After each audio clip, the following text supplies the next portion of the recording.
Good evening. Welcome on this wintry Tuesday. It's not snowing, but it's cold. To the Marlboro Township Board of Education regular meeting. Today is December 20th, 2022, 7 p.m. at the Marlboro Memorial Middle School. Good evening, Vin. Good evening, Dr. Heller. Good evening, everybody. Can you call to order, please? Sure. Mrs. Amster? Here. Mrs. Branch? Mr. Petruno? Ms. Piernick? Here. Mrs. Rosato? Mrs. Shrem? Here. Mrs. Salachi? Here. Mrs. Strafasi? And Dr. Heller? Here. I will now read Sunshine Law. Be advised that this meeting is being held in accordance with the Open Public Meetings Act, Chapter 231, PL 1975 Sunshine Law, and that the adequate notice of the date, time, and agenda has been sent to the Asbury Park Press and the news transcript and has been posted and filed with the Marlboro Township Clerk. Copies have also been sent to each district school and other area newspapers in accordance with the law. I am not going to read in full, but will bring your attention to statement of videotaping in front of the board and behind the board of the public portion of the Board of Education meetings. Public comment statements. No smoking or vaping on school grounds. Please rise for the Pledge of Allegiance. I pledge allegiance to the flag of the United States of America and to the republic for which it stands, one nation, under God, indivisible, with liberty and justice for all. Let's start with a positive quote. You have to be unique and different and shine in your own way. Lady Gaga. So what we're going to do, ladies and gentlemen, is first, Ms. Gross, can you please present and speak of the steam tank?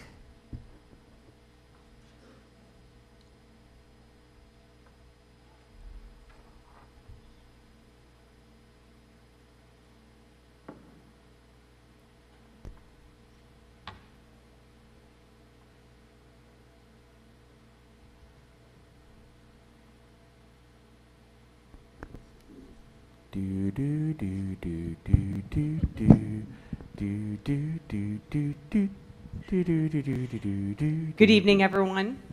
Before I start talking about the steam tank, I did want to say that we had a very special event this week at Asher Homes, and I want to thank Jen Salachi for coming, and also Deborah Blesnick. She is our education specialist at the Monmouth County level, and she works for the New Jersey Department of Education.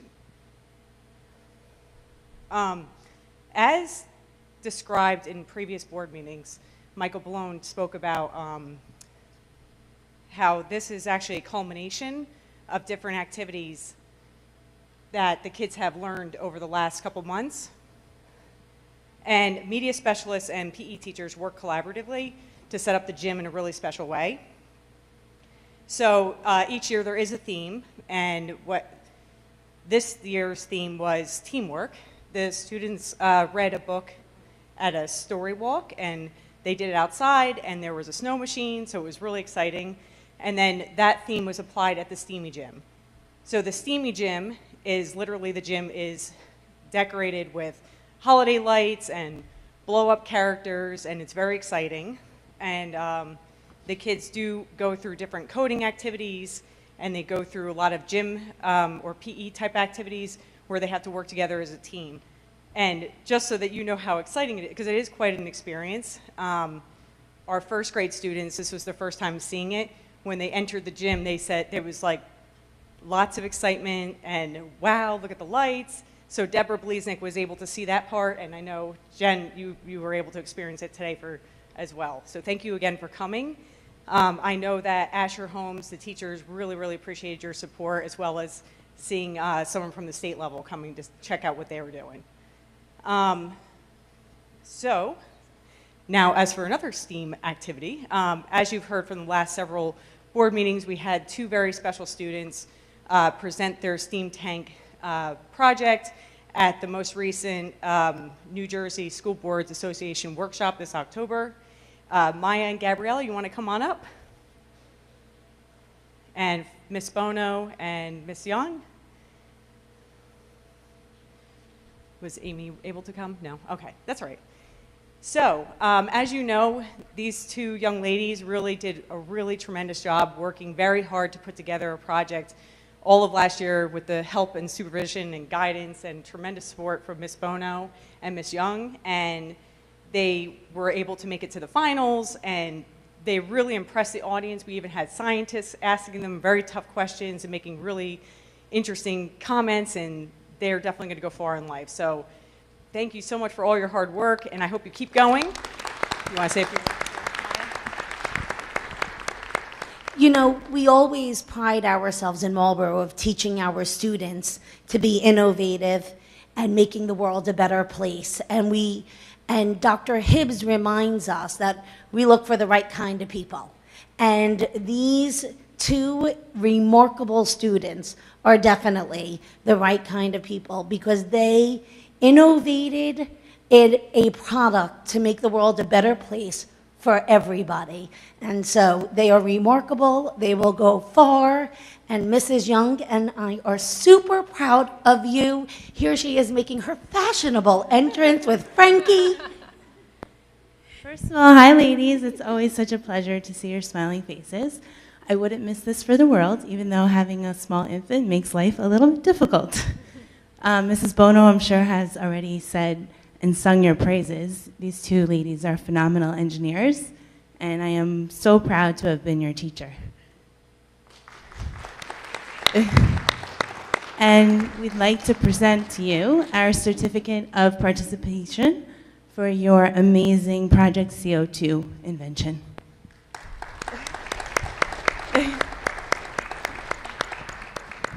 First to Maya, congratulations. And to Gabriella, well done. I see some proud parents that would like, you want to come up and take some pictures real quick? Well, and we're going to get some pictures back there when we're all done. So I have the special camera. But that's not the only two plaques, of course. We want to make sure we give out our plaques to our teachers. So Farah Bono, this is for you, for all of your, oh, hold on.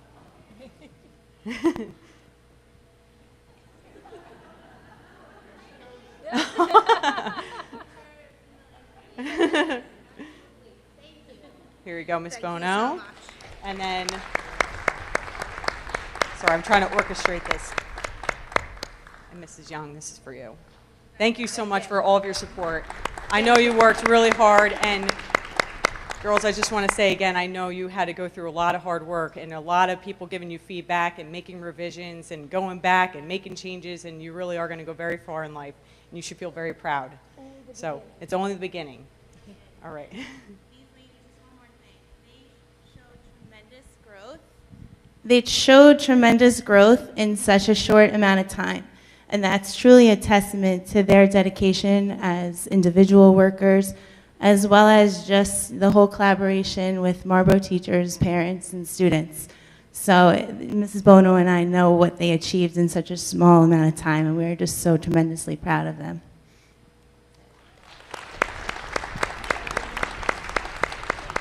And thank you, Mrs. Gross, for all of your support as well.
Thank you for that. We really appreciate it.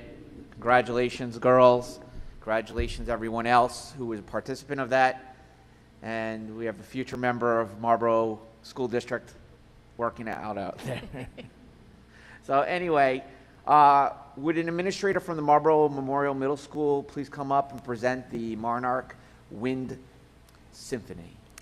Thank you, Dr. Heller, and members of the board for having us here this evening. Unfortunately, Mr. Pacifico is unable to be with us here this evening, but I am joined by Ms. Labuza, and together we'd like to introduce Mr. Goli and the Monarch Wind Symphony. Thank you very much. We have here the Monarch Wind Symphony. This is made up of our select 7th and 8th graders. These kids all had to audition at the end of last year to be accepted into this group, and we're very happy to be here this evening to play for you music from Aladdin.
That was awesome. That was really awesome.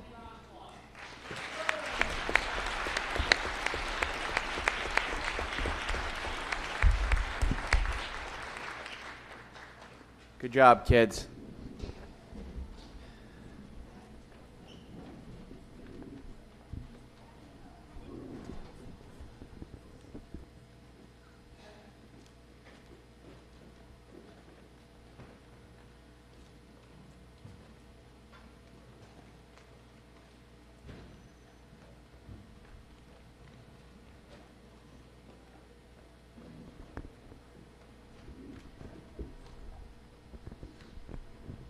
So what we're going to do is, if an administrator can come up from the Marlboro Elementary, and please come up to present and discuss creating a moon city.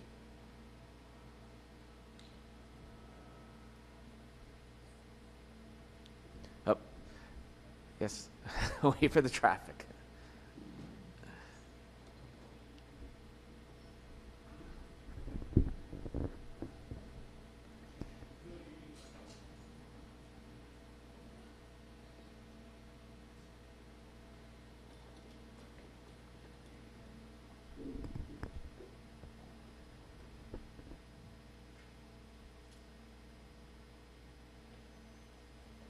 This one's not. Oh, is that this one? We gotta fix that for public comment anyway. Good. All right. Well, that's loud. I'm Mr. Schatz, proud principal at Morrell. And tonight, our students from our REACH program, our Gifted and Talented program, are going to talk to you about a project that they've been working on that I personally love because I'm a space junkie. If you ever walk in my office, you'll see Star Trek stuff and Star Wars stuff. And growing up as a kid in the 80s, I didn't get the pleasure of seeing the moon landing that happened in the 60s and all of that. And I'm hoping that these kids will be the reason that I'll be able to see that in my lifetime. All right? So you're not here to see me. I'm going to pass it over to their teacher, Mrs. Wibbelsman.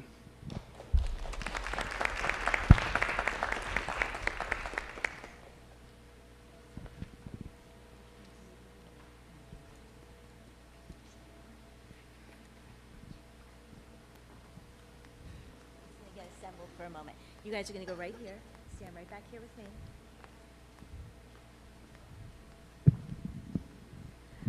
All right, thank you for having us this evening. I'm Ann Carol Wibbelsman. I'm lucky enough to be the G&T teacher at Marlboro Elementary School, and I have a fabulous group of 8 G&T 5th graders with me this evening. I'll introduce them in a moment, but Albert Einstein once said, "Creativity is contagious, pass it on." In Marlboro Township schools, we like to think that creativity and critical thinking are contagious, so we're going to pass them on. Throughout all of our G&T units, we strive to develop students' creative and critical thinking skills.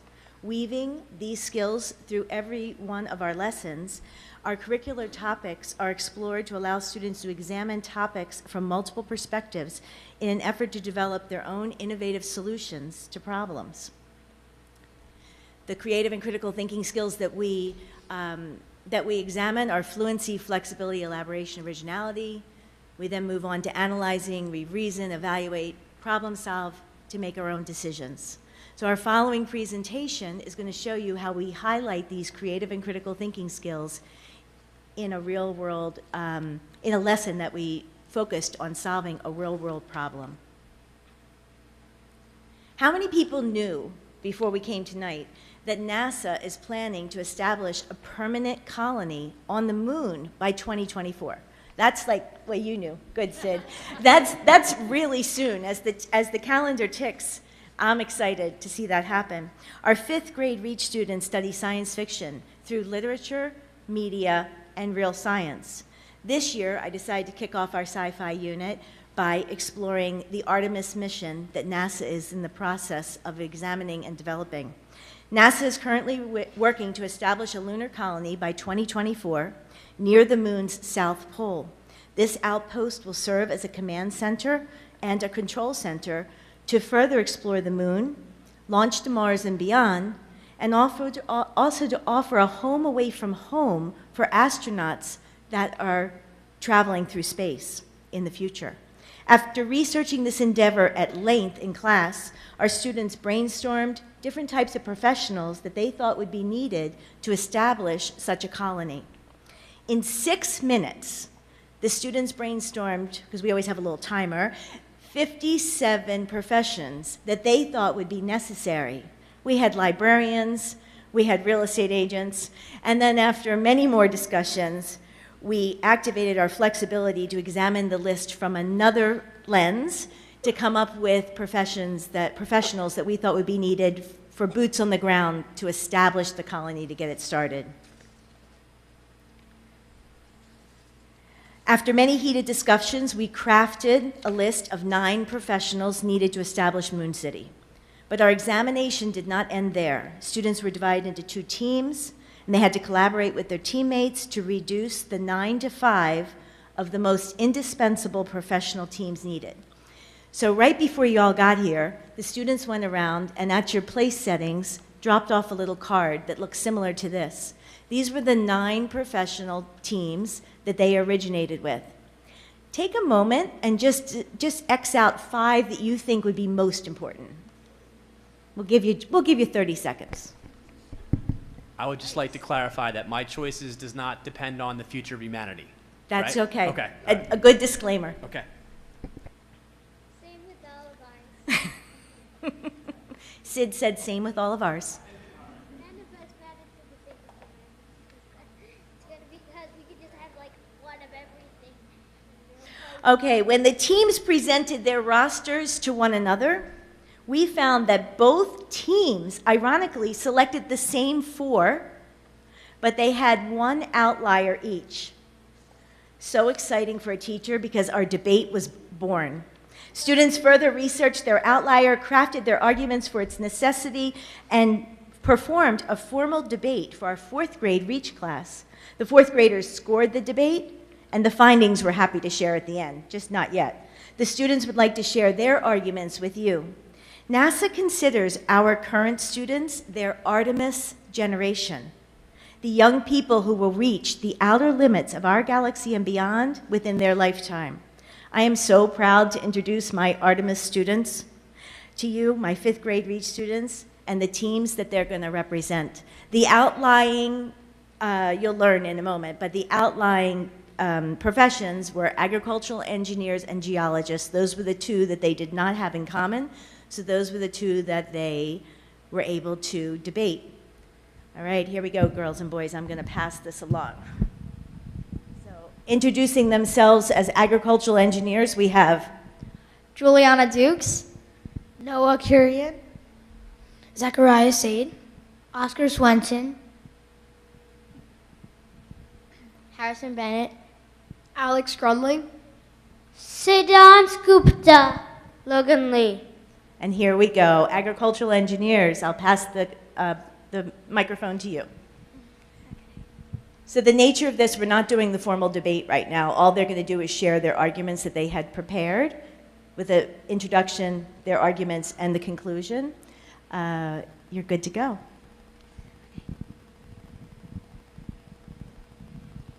In preparing our team to go to the moon to create Moon City, we considered several professionals.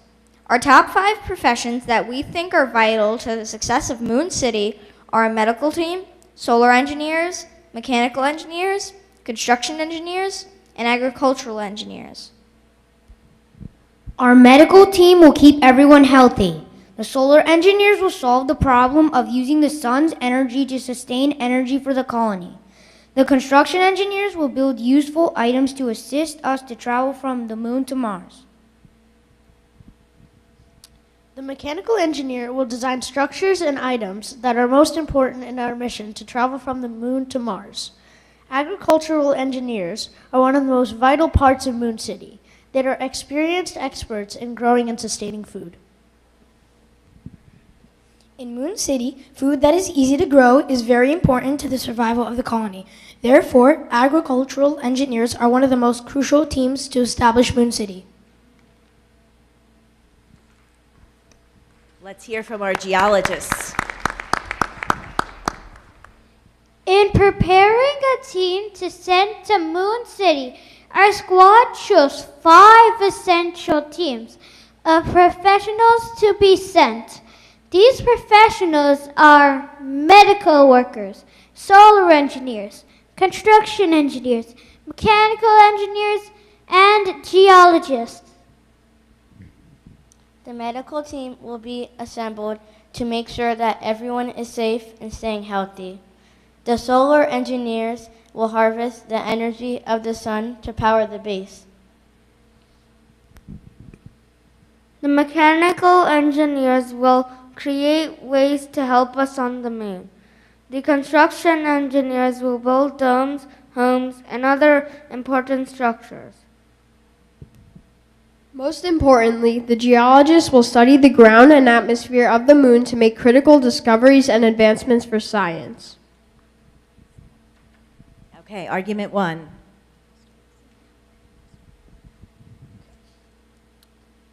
Food is a vital source of living, the backbone of survival. Agricultural engineers can design new ways to grow food in the most unusual places. Without food, the inhabitants will not have the nutrients that they will need to thrive. The colonists will need to be well fed in order to solve problems and create advancements for the colony.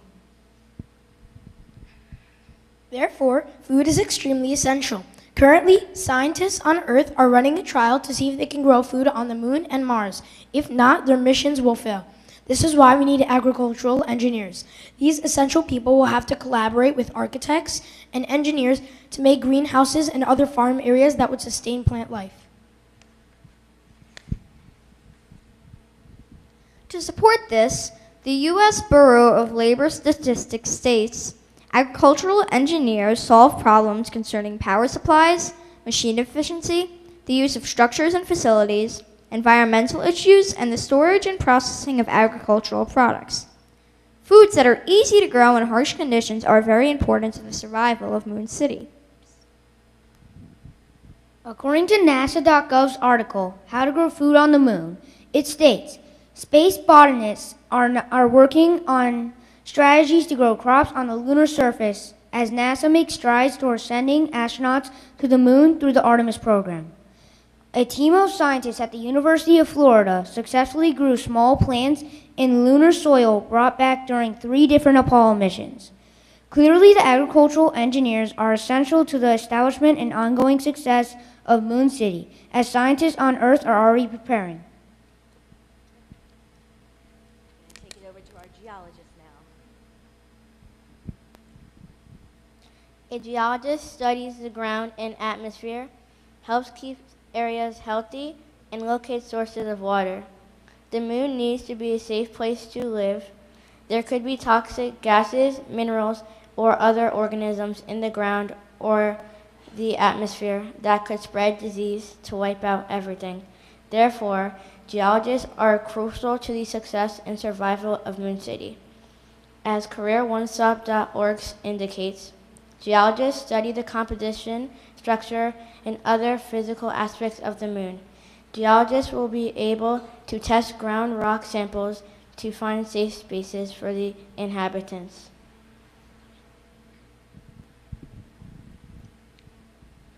CareerOneStop.org also stated that geologists use geological physics and mathematics knowledge and exploration for oil, gas, minerals, or underground water.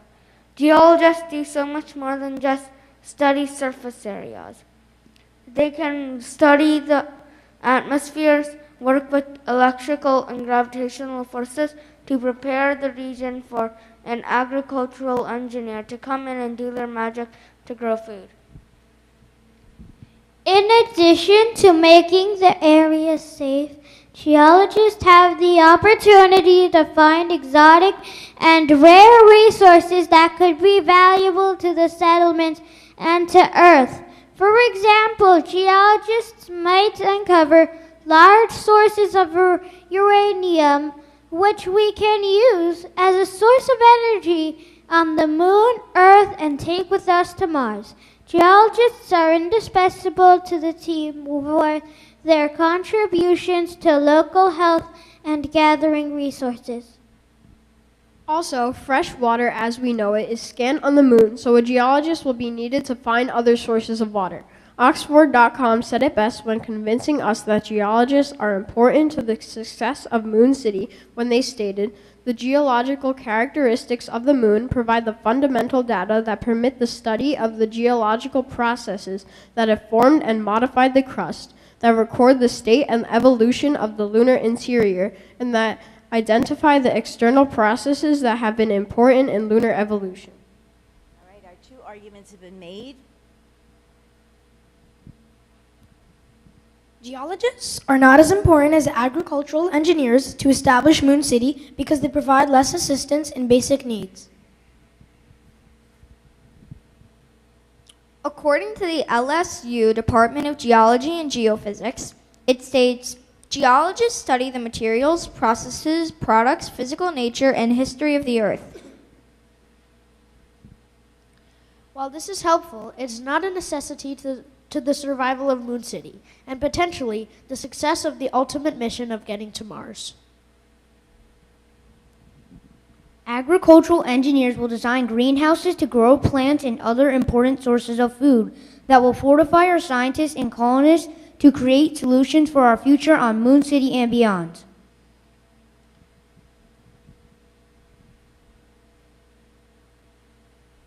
A geologist would be a better profession than an agricultural engineer for Moon City because water is needed to grow crops. If there is no geologist, then an agricultural engineer will be purposeless when featured in Moon City.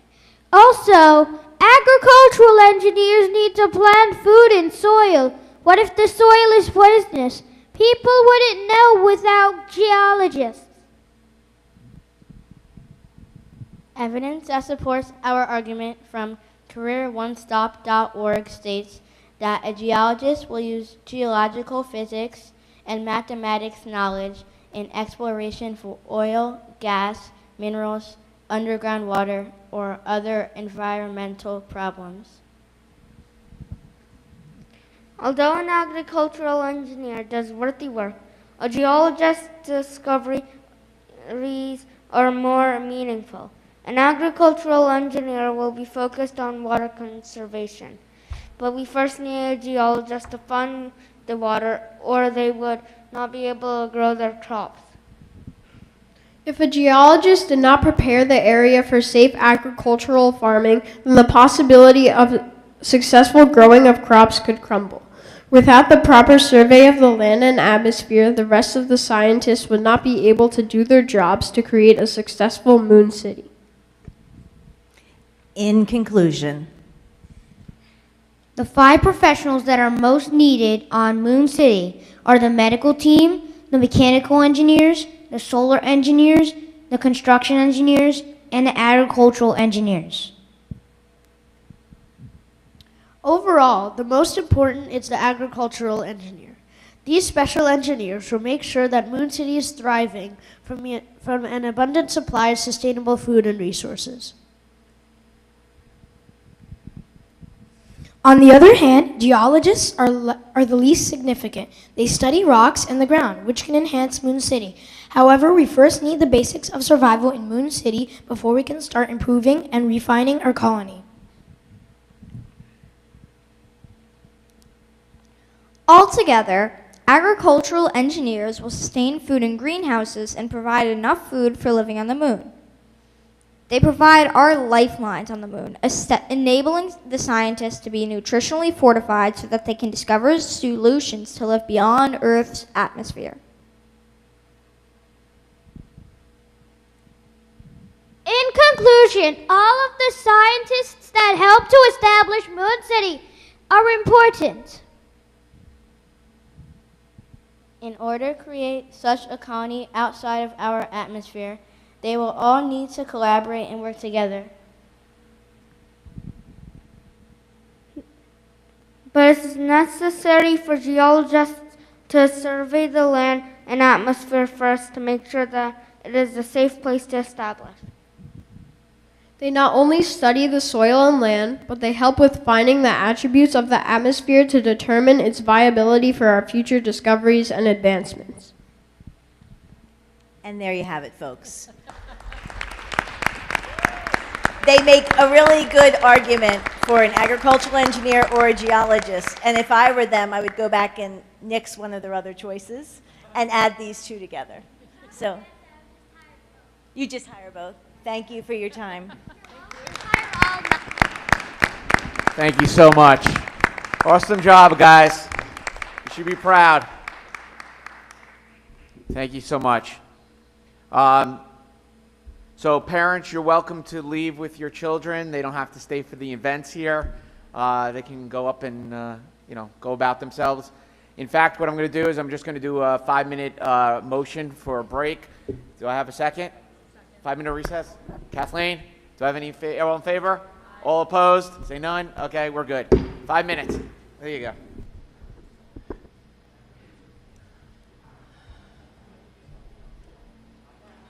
Hey!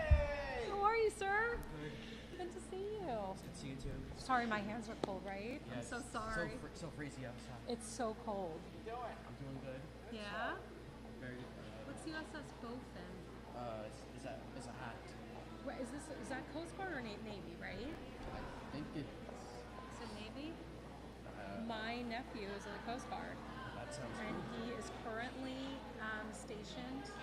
Well, I can't say actually. He's on a mission. Oh, is that a mission? I'm not supposed to say. I could get in trouble.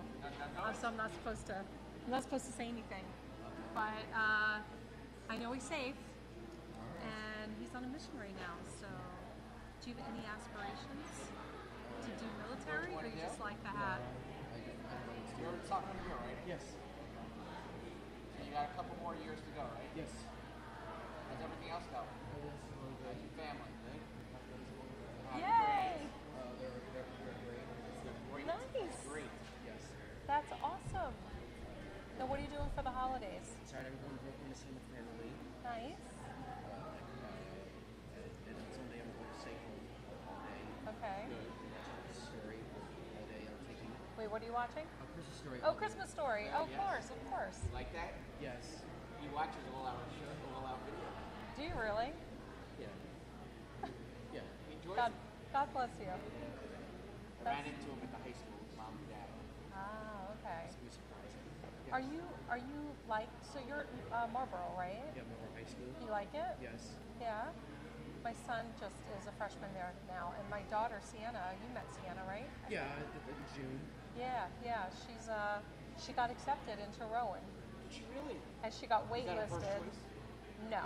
What's no. her? What did she get? She waitlisted? once waitlisted at the University of South Carolina. Wow. So deferred. They don't say waitlist. No.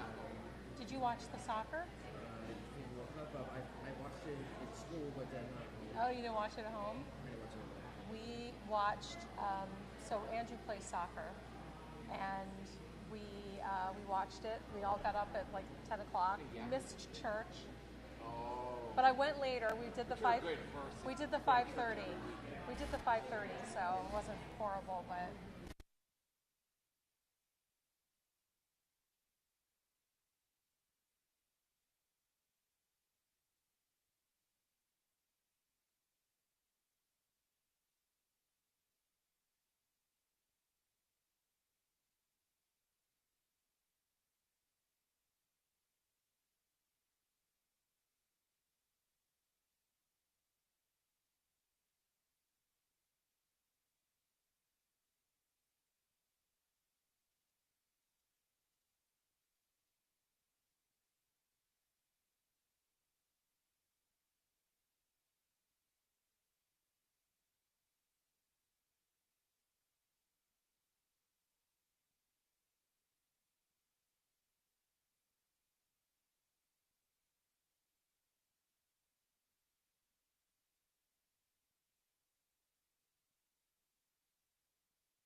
Good to go? Yep. Okay, thank you. So, Vin, could you please do roll call again? Sure. Mrs. Amster? Here. Mrs. Branch? Here. Miss Piernick? Here. Mrs. Shrem? Here. Mrs. Salachi? Here. And Dr. Heller? Here. So what we're going to do is piggyback on all that, and Mr. Balone, student impact, please.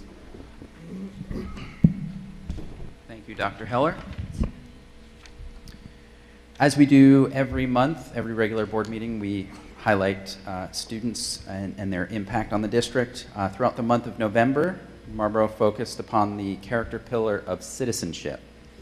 Students learn how to contribute and give back to the school community and the larger outside community. We've prepared a short video so you can see what we've highlighted for this month.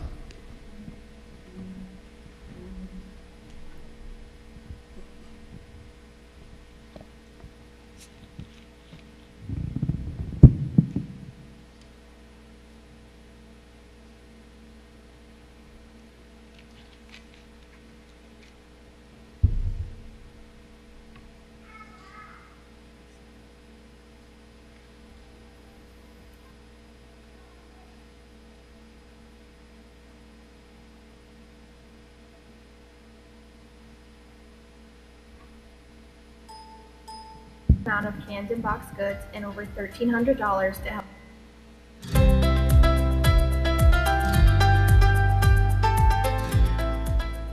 Throughout the month of November, MTPS focused on the character pillar of citizenship. Students learned how to contribute and give back to the community and what it means to be a good citizen. At Marlboro Memorial Middle School, the Builders Club worked on their annual food drive. They were able to collect an immense amount of canned and boxed goods and over $1,300 to help out people in need during the holidays.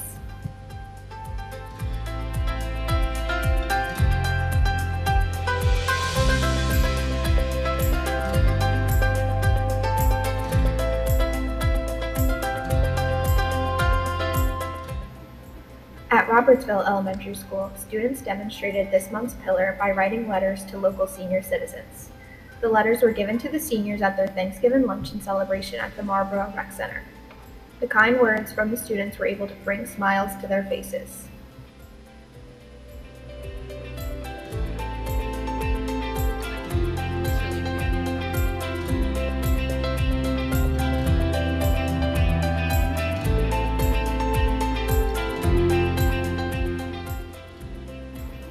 Although MTPS focuses on citizenship in November, various activities are promoted throughout the school year to continuously give back to the community.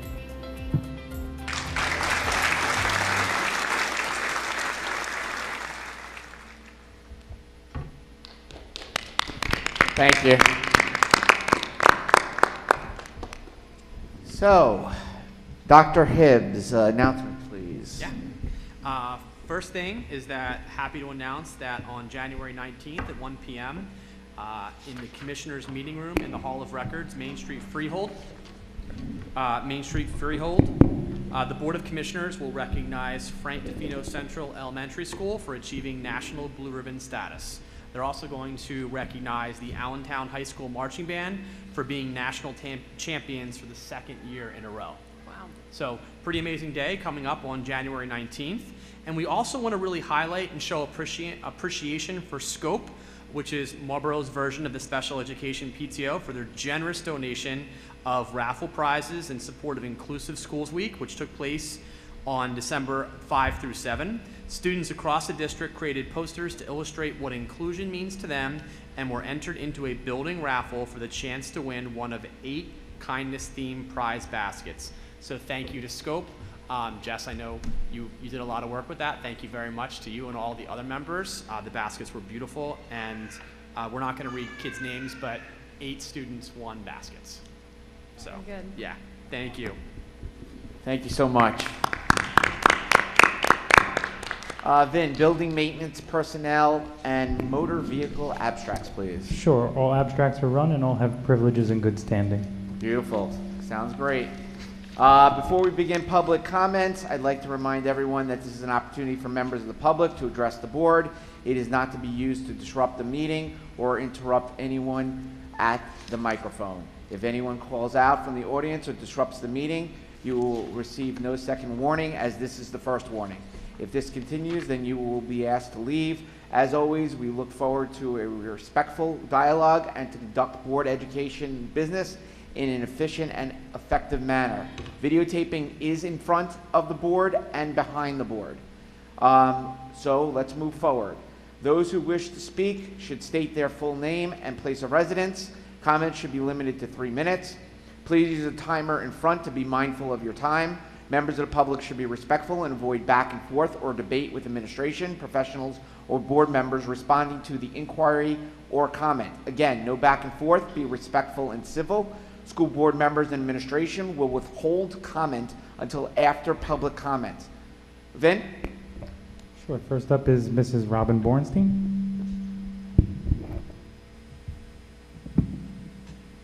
Hi, good evening. Robin Bornstein, Marlboro, New Jersey. I'll just give my little disclaimer. Anything I'm saying is my opinion, not those of any board I sit on or any leadership position that I hold. I noticed in the agenda for today that ESY for this coming summer is up for approval, and I'm actually here to ask to postpone approving this based upon the fact that this is only running for 4 weeks and 2 days. That is not a lot of time for these students. I know that it can go longer than that time period, and I implore everybody to actually reconsider going ahead and extending ESY a little bit longer. 6 weeks would be nice. I remember when my twins first did ESY, I was told it was actually 6 weeks, and somehow we're now down to 4. It's not enough time for these students. They're grade levels behind. I can tell you from just my own child, his reading level is at like a kindergarten, maybe a first grade, but really not even close to that, to a first grade level. He's in 4th grade. It's very far behind. They need more. ESY is supposed to help them with regression issues. They're going to go ahead, if we only have this until August 4th, they have 4 weeks off from school. That regression that we try to help with ESY, they're just going back to regress. And by the time they then go back to school, it's a longer time period to then get them back up to where they were supposed to be. I know from this year, even a month into the school year, they were still going ahead and working on skills that they had worked on in ESY, and they touched on it again in the school year. In addition, going ahead and having essentially 4 weeks off, the transition to then going back to school is extremely difficult for these children. All children struggle going back to school after the summer anyway, but these children struggle with this transition even more. Going ahead and getting back into that routine is so difficult for these children. Crying, going back in, it's very tough for them. If we can just extend it, even those 2 weeks, it would really, truly benefit these children. So again, I implore you to please reconsider going ahead and approving ESY the way that it is listed in the agenda this evening. Thank you. Thank you. Vin? Sure. Next up is Mrs. Anu Shambag. Anu Shanbag, Morganville, New Jersey. Good evening, board members. There were so many things that I thought about writing tonight, our last meeting of 2022.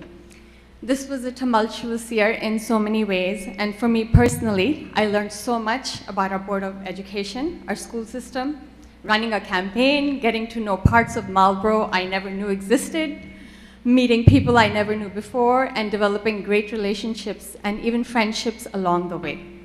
It was a hard year in so many ways, but also a year full of learning. I also wanted to take the opportunity to thank Trisha, Randy, and Jen for their unflagging dedication to the job that they did. I experienced the road that they all have taken to sit on the Board of Education, and I can attest to what an enormous amount of dedication, energy, and conviction it takes to run for a Board of Education seat, especially these past years when many common sense rules and fairness were thrown by the wayside by some in an all-out effort to win. I had to repeatedly remind myself that how we ran mattered as much and even more than the results, because it's our character that ultimately decides the outcome of the real tests in our lives. The daily test of living and behaving with each other, that's the real test. That's what ultimately determines our destinies. So thank you, Trisha, Randy, and Jen, for the work you've quietly done these past few years. It hasn't been easy, but it's essential. So many people have asked and wondered why anyone would want to sit on the Board of Education at a time when they witnessed so many unrelenting attacks, criticism, cynicism for the important work of our educators and administrators. Our answer is that's exactly why we need good people to continue to hold on to the vision of the founders of public education envisioned, and that animates all those who serve as teachers, administrators, and all the hardworking people who serve our kids and our schools. The job isn't easy. It's not easy aspiring to educate all our kids as diverse as the world around us. But we are going to try anyways. And we're never going to back down from the mission to make our public schools as good, both emotionally and intellectually, as possible. Because we want to turn out people who are not only capable of solving hard problems, but people who understand their duties to each other and the world around them. We are all connected and responsible for each other, and they need to understand that at a deep level. I wish all three of you continued strength, courage, and conviction, and our deepest thanks. Marlboro's kids and their parents owe you a debt of gratitude for believing in them and working for them. Thank you. Vin? Sure. Mrs. Deborah Venedum.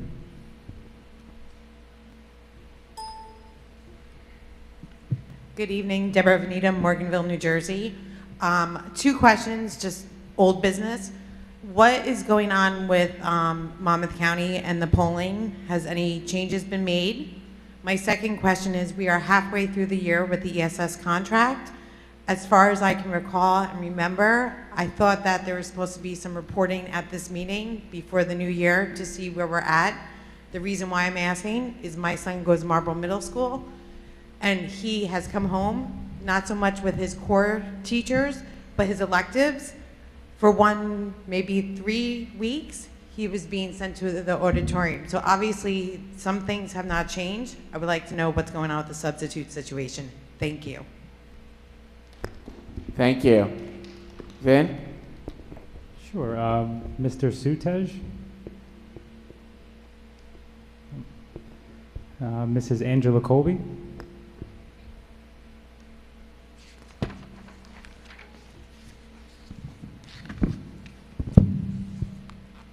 Angela Colby, Morganville, New Jersey.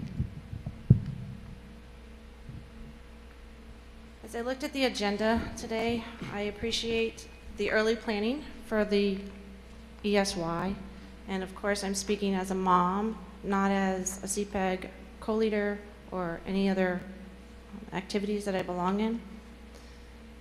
But ESY has stated that it's only 4 weeks, and it's only 4 hours a day. That's only a half a day of education. Is this really in the best interest of the most vulnerable population at Marlboro Township?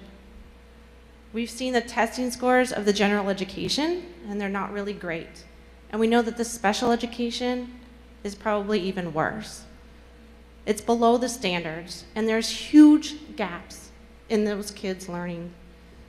Is there any way that we can take a poll, a specific poll, and target the parents and the staff? Because we see from the agenda that we have plenty of teachers who are caring about our kids, who are willing to do after-school read-aloud programs and after-school activities to help these kids and other kids.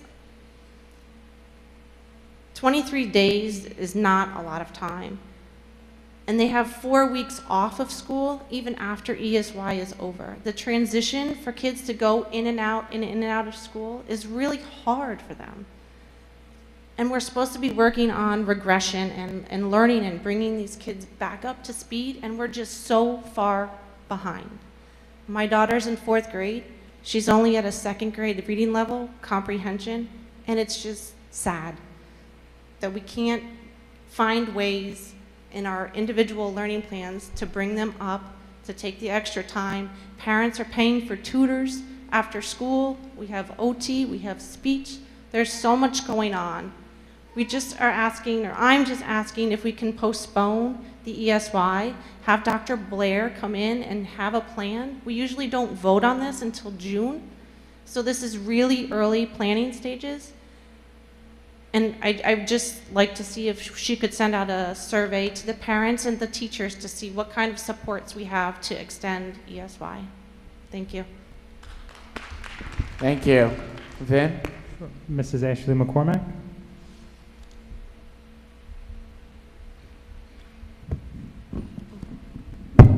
Ashley McCormack, 16 Riley Road.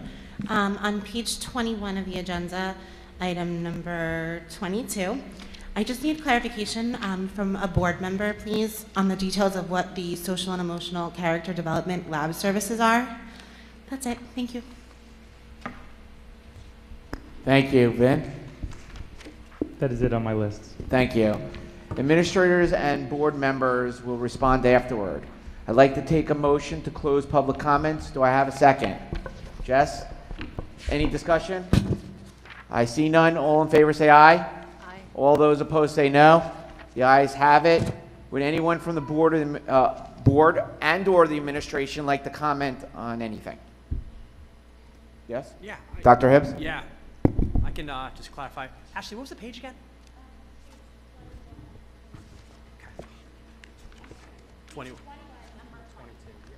21, number 22.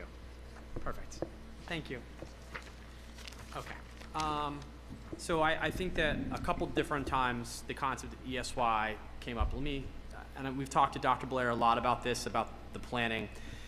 So what we found in the past is that going past that week in August, we see our enrollment plummet, go straight down. It happened last year. So why we picked this is because we tried to maximize the dates where we actually have a tremendous amount of attendance. Believe it or not, we've received a lot of parent feedback and staff feedback that going into that second week of August conflicts with camp, it conflicts with vacations. It's just, it's a hard thing to staff, and then we have parents that essentially they pull their kids out. So the things that we have, art, gym, science, social skills, math, ELA, full-time BCBA this year, and field trips. Now, what I can certainly do is I can go back to Dr. Blair and see if there's any more days that could be added. My personal recommendation is that, and I think I did write this right on the calendar, because I believe Friday is the 4th, correct? Somebody check me real quick. Friday's 4th? Okay, so if you go 2 weeks past that, which would be an extra 10 days, you're really going until August 18th. I do not think that is in any way feasible to staff or to expect kids to attend school from the beginning date of July 5th all the way through to August 18th. Now, if the board... Tuesday the 4th. Tuesday's the 4th, so I did it wrong? No, it's August. Oh, I'm right? Friday? Good. Yeah, I think my dates stand. I will be happy to go back to Dr. Blair if that's what the majority of the board wants, but you will take this into an extra week and then further, I have a question. So, for a kid to be enrolled in this, do they enroll for the whole program, or can they pick and choose, like, I'll enroll for 4 weeks or the last 2 weeks? How does it work? No, they typically enroll, and then if they miss time, then they miss time. But it's not as if you say, I'm going to camp week 3. Okay. Yeah. And then, okay. Yeah. I think just my honest opinion, an extra 10 days will make this very hard to cover with staff, because then those staff members will have worked from July all the way until approximately the 18th. Just numbers looking backward, and I think I'm right here, in 18 we had 28 days, in 19 we had 24, and in 21 we had 29, and we're slated to have 23 this year. So I'll do whatever the board wants me to do. So if you want me to go back to Dr. Blair and Allie and Jackie and ask, could we squeeze out a few more days, I probably could. Is the 29, the 29 days, was that the longest period? Is that what the 6 weeks from one of the parents? I don't think it was. It couldn't have ever been 6 weeks, because if you flesh that through 5 days a week, you'd have roughly 20 days in July and then an extra 10 to go 2 weeks into August. So it would be, roughly. But 30. we haven't done 6. So what's the most we've done then? Between 4 to 5. I wasn't really ready to do historical data tonight. Okay, that's all right. With so I don't know. I can go back historically and look at it. I do know that Dr. Blair, she received one concern today and reached out to that parent. I think we have a very robust plan for ESY, but I don't want the agenda item to fail. So you tell me what you want me to do. We put forth a plan that we thought was really good. So you tell me what you'd like me to do.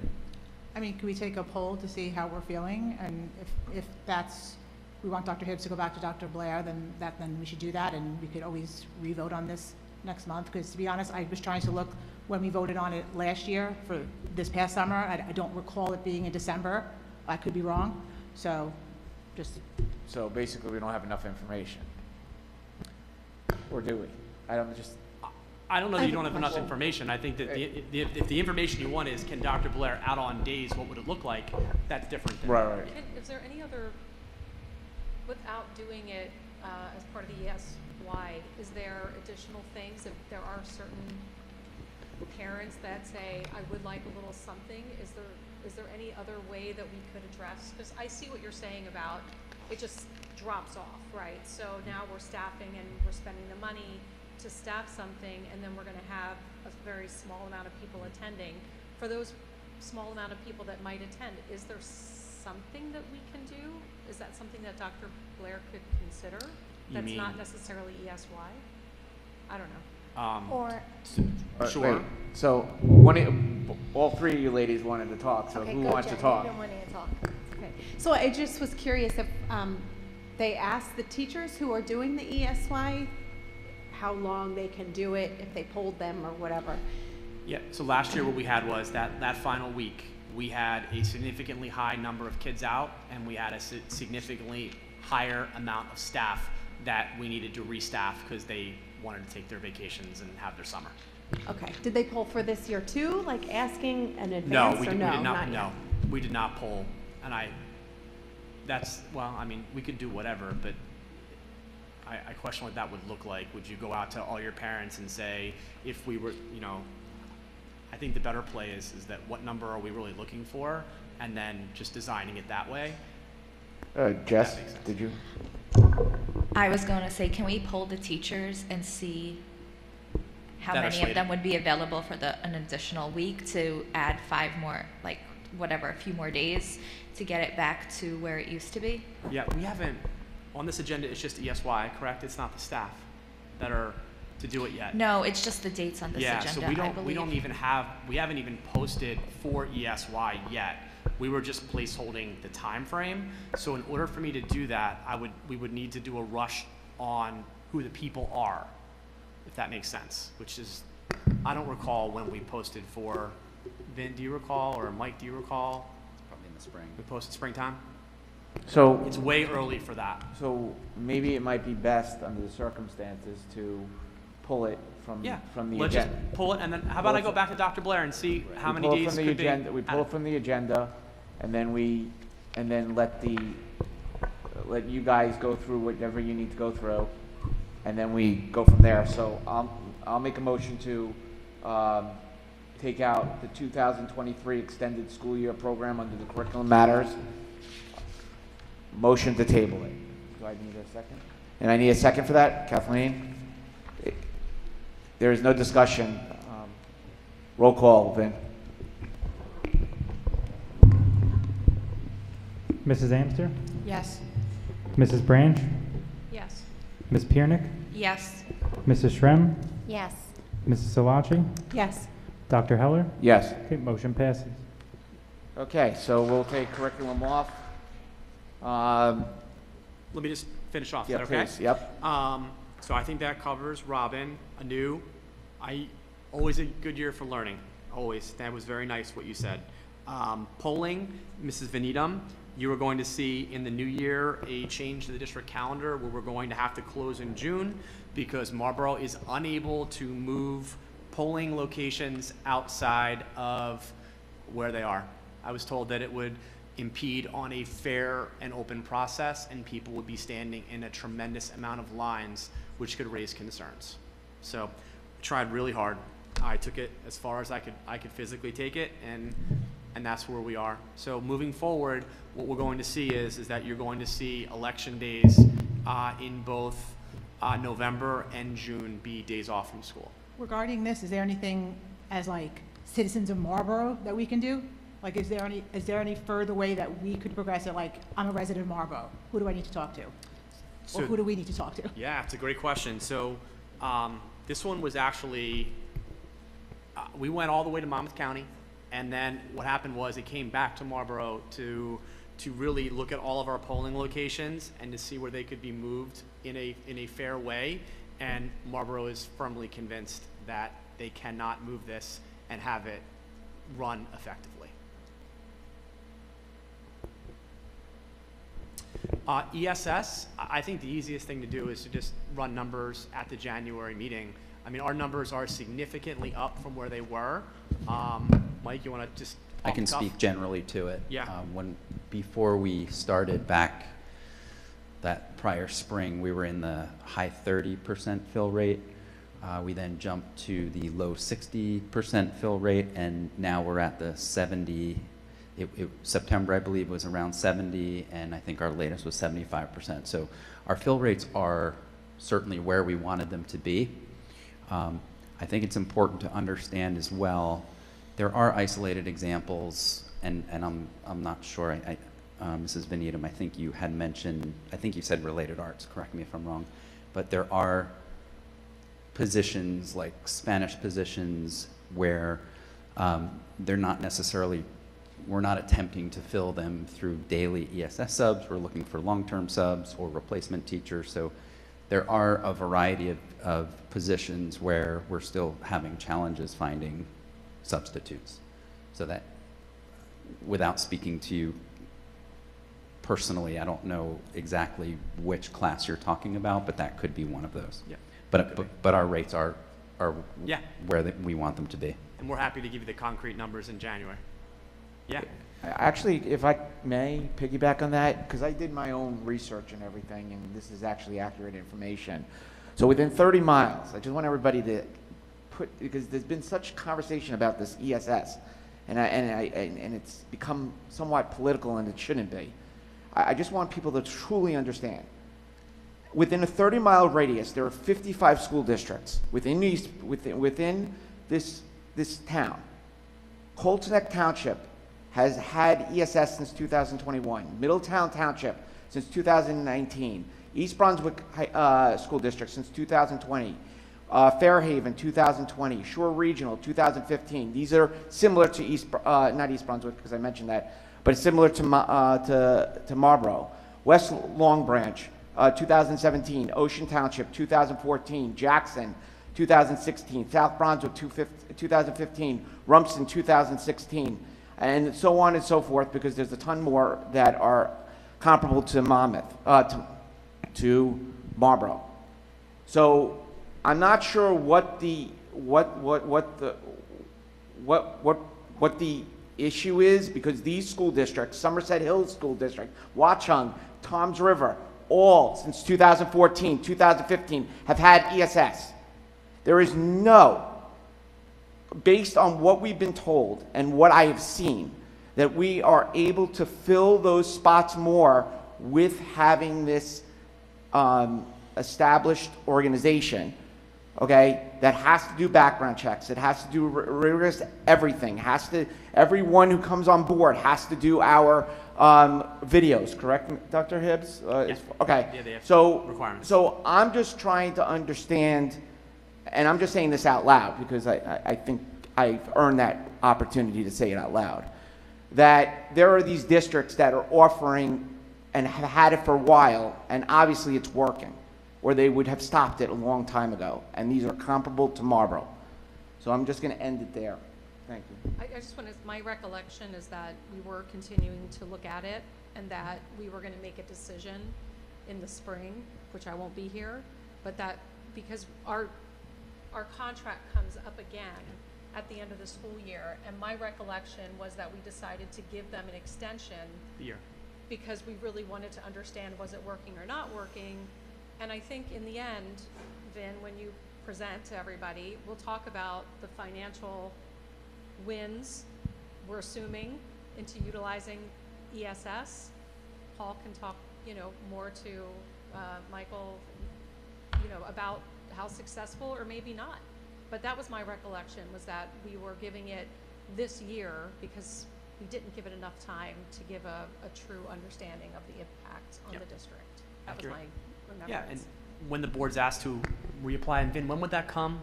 When would the reapproval of a contract come for them? So at the May or June reorg. Yeah. So we'll just provide the 9 board members all the data so they can see where we are at that moment, month by month, and they can see exactly where we are and how we did. We are significantly up from where we were. I don't think there's any school district on the planet right now that's where they want to be for substitutes, and the same probably goes for a lot of jobs, but they have a marked improvement between this year and last. And sorry. Oh, sorry. He pointed to me. But no, go ahead. Sorry.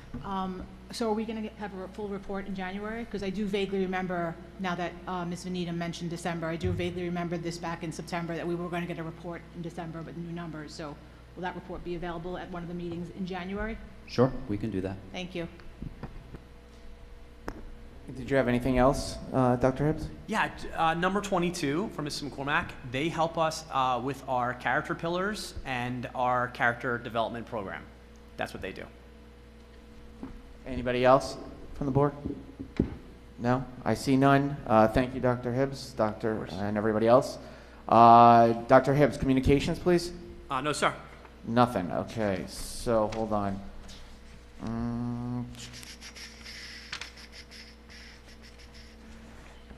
Okay, the Dr. Hibbs, harassment, intimidation, bullying, HIB report for November 3rd to December 14th, 2022. 3 incidents, sir. Okay, thank you. Meeting dates, Tuesday, January 3rd, 2023, reorganization, and on Tuesday, January 23rd, 2023, regular meeting. Jessica, can you please read approval of minutes? Sure. Approval of minutes. 1. Be it resolved that the minutes of the following meetings be approved as submitted. I so move. Thank you. Do I have a second? Trish? Any discussion? I see none. Vin, roll call, please. Sure. Mrs. Shrem? Yes. Mrs. Salachi? Yes. Mrs. Amster? Yes. Mrs. Branch? Yes. Ms. Piernick? Yes. And Dr. Heller? Yes. Vin, Secretary Business Report, monthly certification, and payroll certification, please. Yep, so this is the monthly Secretary's Report and payroll certification for the month of November.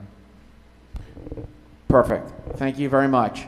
Now on to committee reports. We only have 2. Susie, Building, Grounds, and Beautification, please.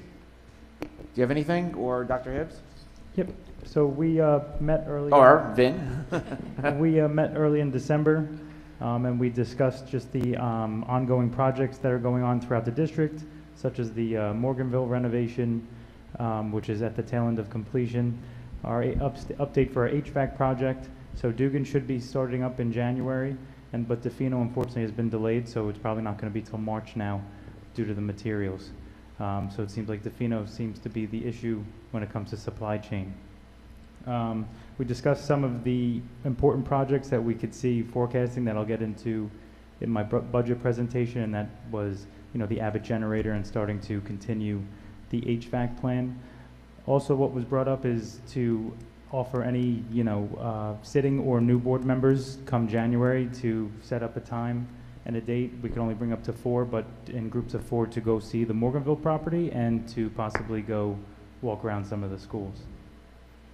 Thank you. Who will be speaking about communications? Okay, Jess. So we met on November 15th. There were a few things on the agenda. The first one was town hall. So we are planning our first town hall in the spring.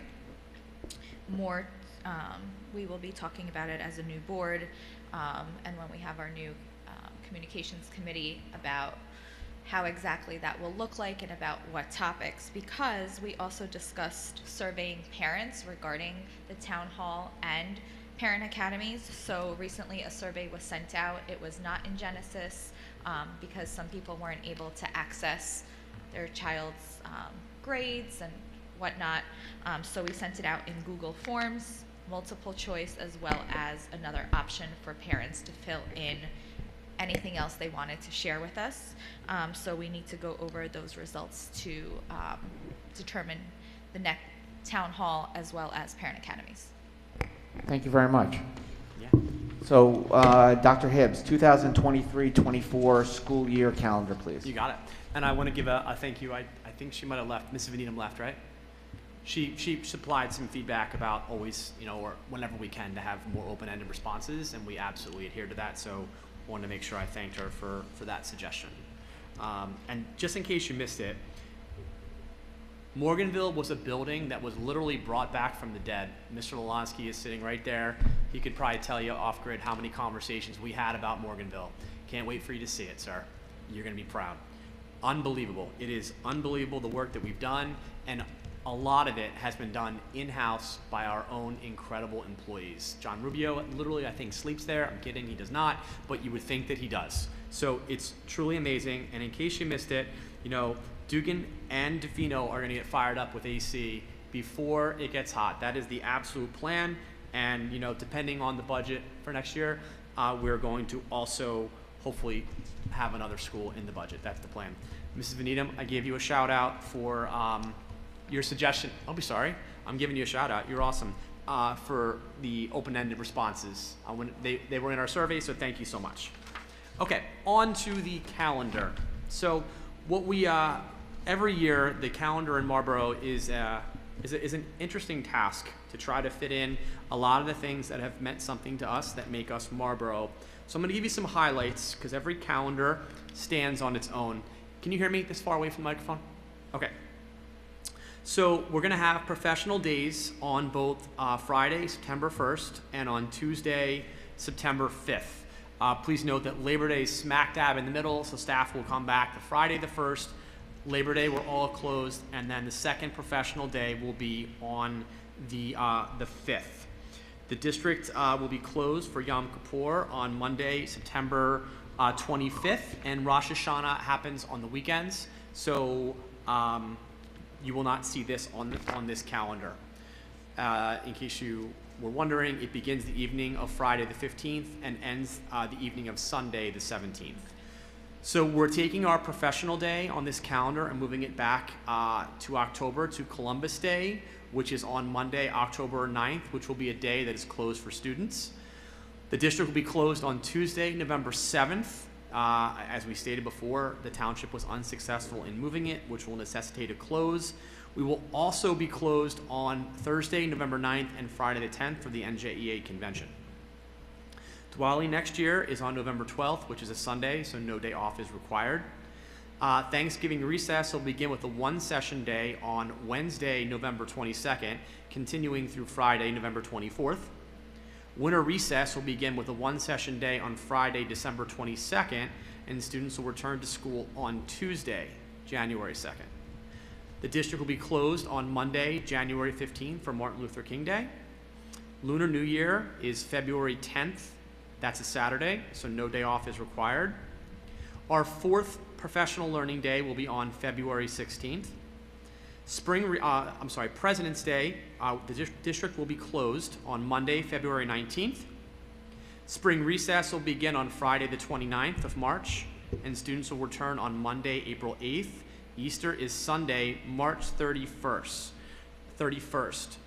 This calendar is interesting because for the first time in a very long time that I can recall, spring recess does not match Passover.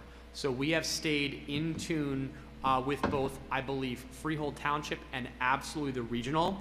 So for 23-24, we will be closed on Monday, April 22nd, and Tuesday, April 23rd for Passover. And I made sure that I stayed in line with Dr. Sampson. We will close for Memorial Day on Monday, May 27th, and then we will also be closed on Tuesday, June 4th for Election Day. And in case you didn't know this, with Election Day in June, it's always the first Tuesday after the first Monday in June. And as of right now, our last day, building in a couple snow days, is Friday the 21st, and we're looking at the 19th for graduation. That's, I think, that's the very best calendar I think we could put forth. Columbus? There we go. Shout out to Columbus. Sir. It over, sorry. Thank you. Okay, sorry, I got wrapped up in the calendar here.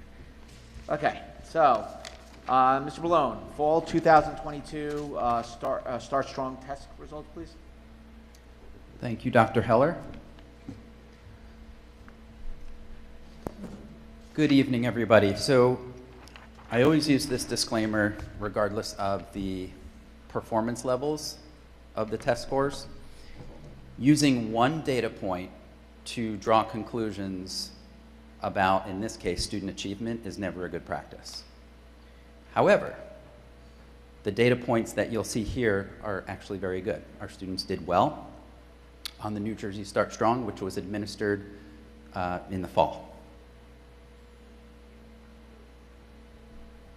So I know I present on a lot of different test data.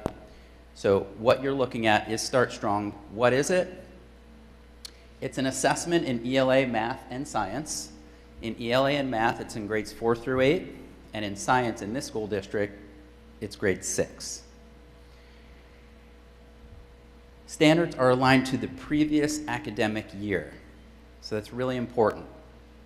So, as an example, a 4th grade ELA or math assessment assesses 3rd grade standards. Not all of the 3rd grade standards, just a subset of the 3rd grade standards.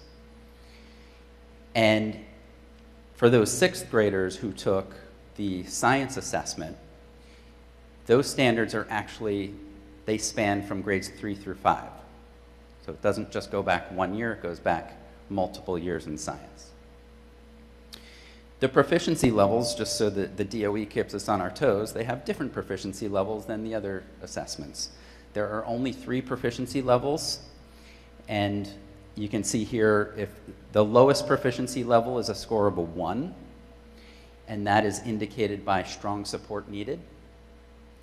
And then 2 and 3, 2 is the middle, some support needed, 3, less support needed.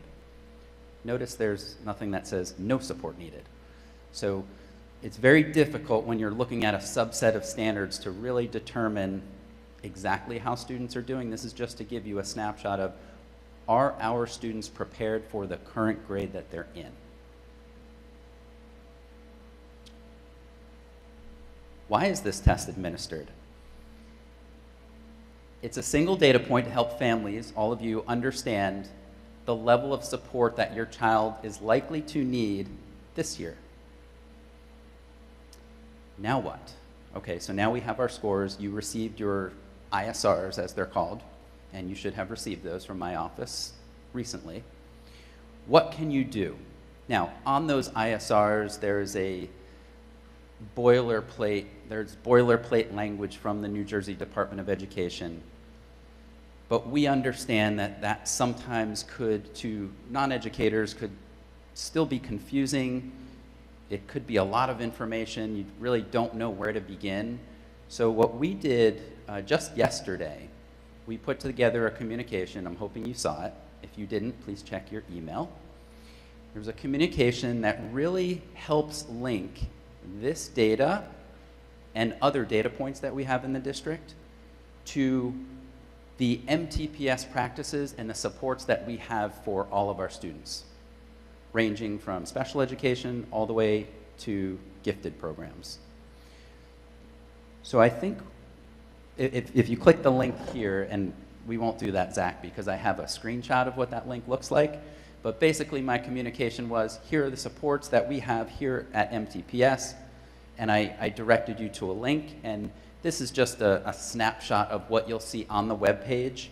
At the very least, if you launch our website, mtps.org, and do 2 simple steps.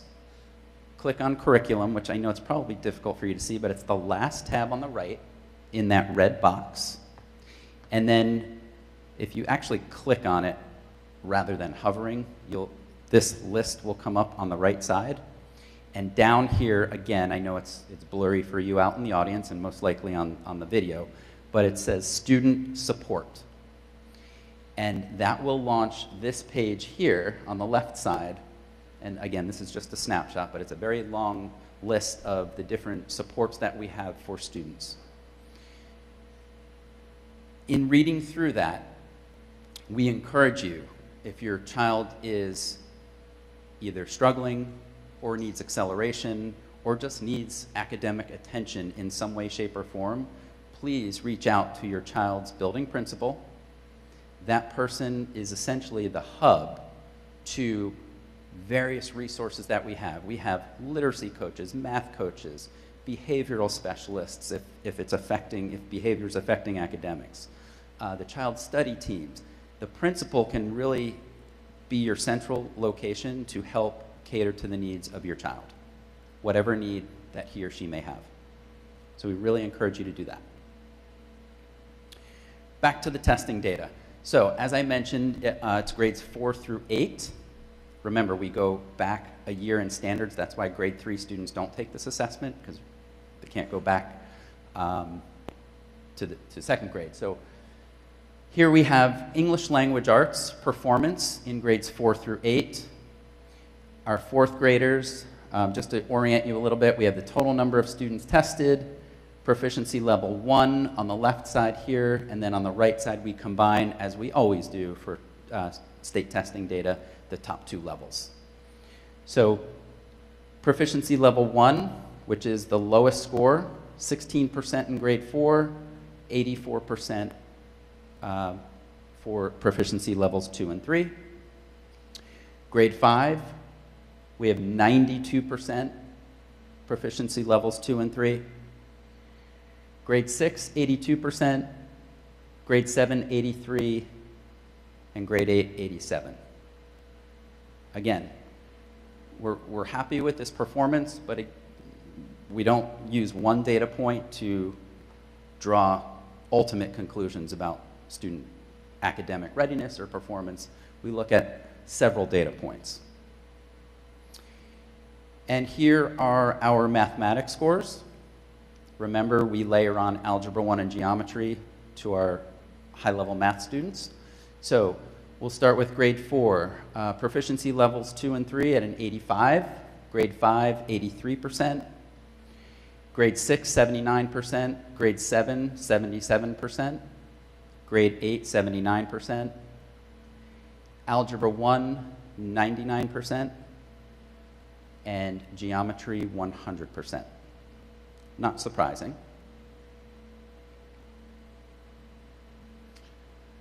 Grade 6 science, 78% at proficiency levels 2 and 3. Now this breaks down your English language arts scores by subgroup. I won't read through all of them. Again, this presentation will be posted on the website, but just for those of you in the audience, if you can see it, you can take a glance at the different subgroups that we have. Notice a lot more in some subgroups than others. So percentages, you have to take that into context when you have one student and we have 100%, well, that's one student. So just put that into context. Mathematics, same thing.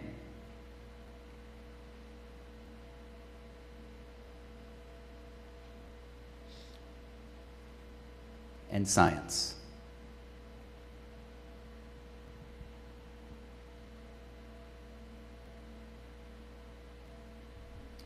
We also break down male-female, just because we are offered that data. There's mathematics and science. And then we break down different subgroups by program. So the first one where you see FR, that's free and reduced lunch. Then we have 504, LEP, which are your ELL students who are in the ESL program. I know that's a little confusing. ELLs or LEPs are the individuals, ESL is the program. Special ed and general ed. And that's for English language arts, mathematics,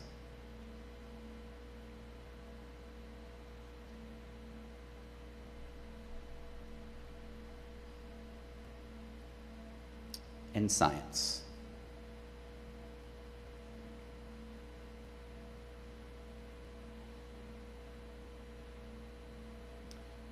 As always, we also offer, and this will be helpful for you when you're viewing this presentation online, these links will work. It will be PDF for you. We have the New Jersey Assessments Resource Center, so that's really from the New Jersey Department of Education. All kinds of resources there for state testing. The structure of accommodations for students with special needs who do not take an alternative assessment. They make considerations for all students. There's accessibility features that are identified in advance depending on a student's program or IEP. And accommodations for students with disabilities. That should say 504. I don't know why it says 540. That's a typo. I will fix that before we PDF it. There's also an accessibility manual, an intervention plan for all students. That is MTPS specific. So if you click on that link, you'll see a flow chart. And then, or actually there's the plan, and then the flow chart is underneath that. So all of that will be made accessible to you on our website in PDF form, but all of the links will work. Board members, do we have any questions?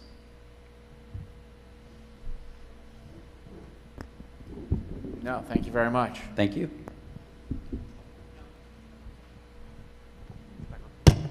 Great question that just came in. Is this assessment what Park transitioned into? The answer to that question, in case you had that question, is no, it's not. Park transitioned into NJSLA. This is entirely different. This was started on the tail end of COVID as a response to the break in testing time that they had. Thank you.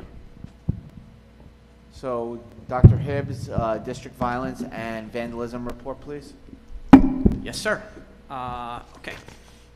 So, per requirements, we are mandated to have 2 hearings per year. The following information applies to the first hearing. There were 6 incidents of violence and vandalism for the first part of the 2022-2023 school year, which is September 2022 through December 2022. 5 incidents were classified as harassment, intimidation, or bullying, and 1 was classified as an assault.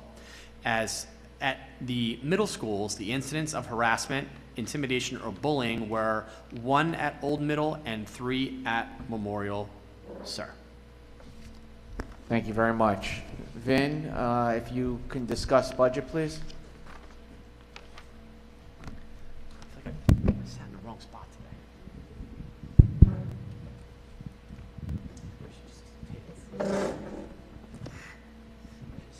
Yeah.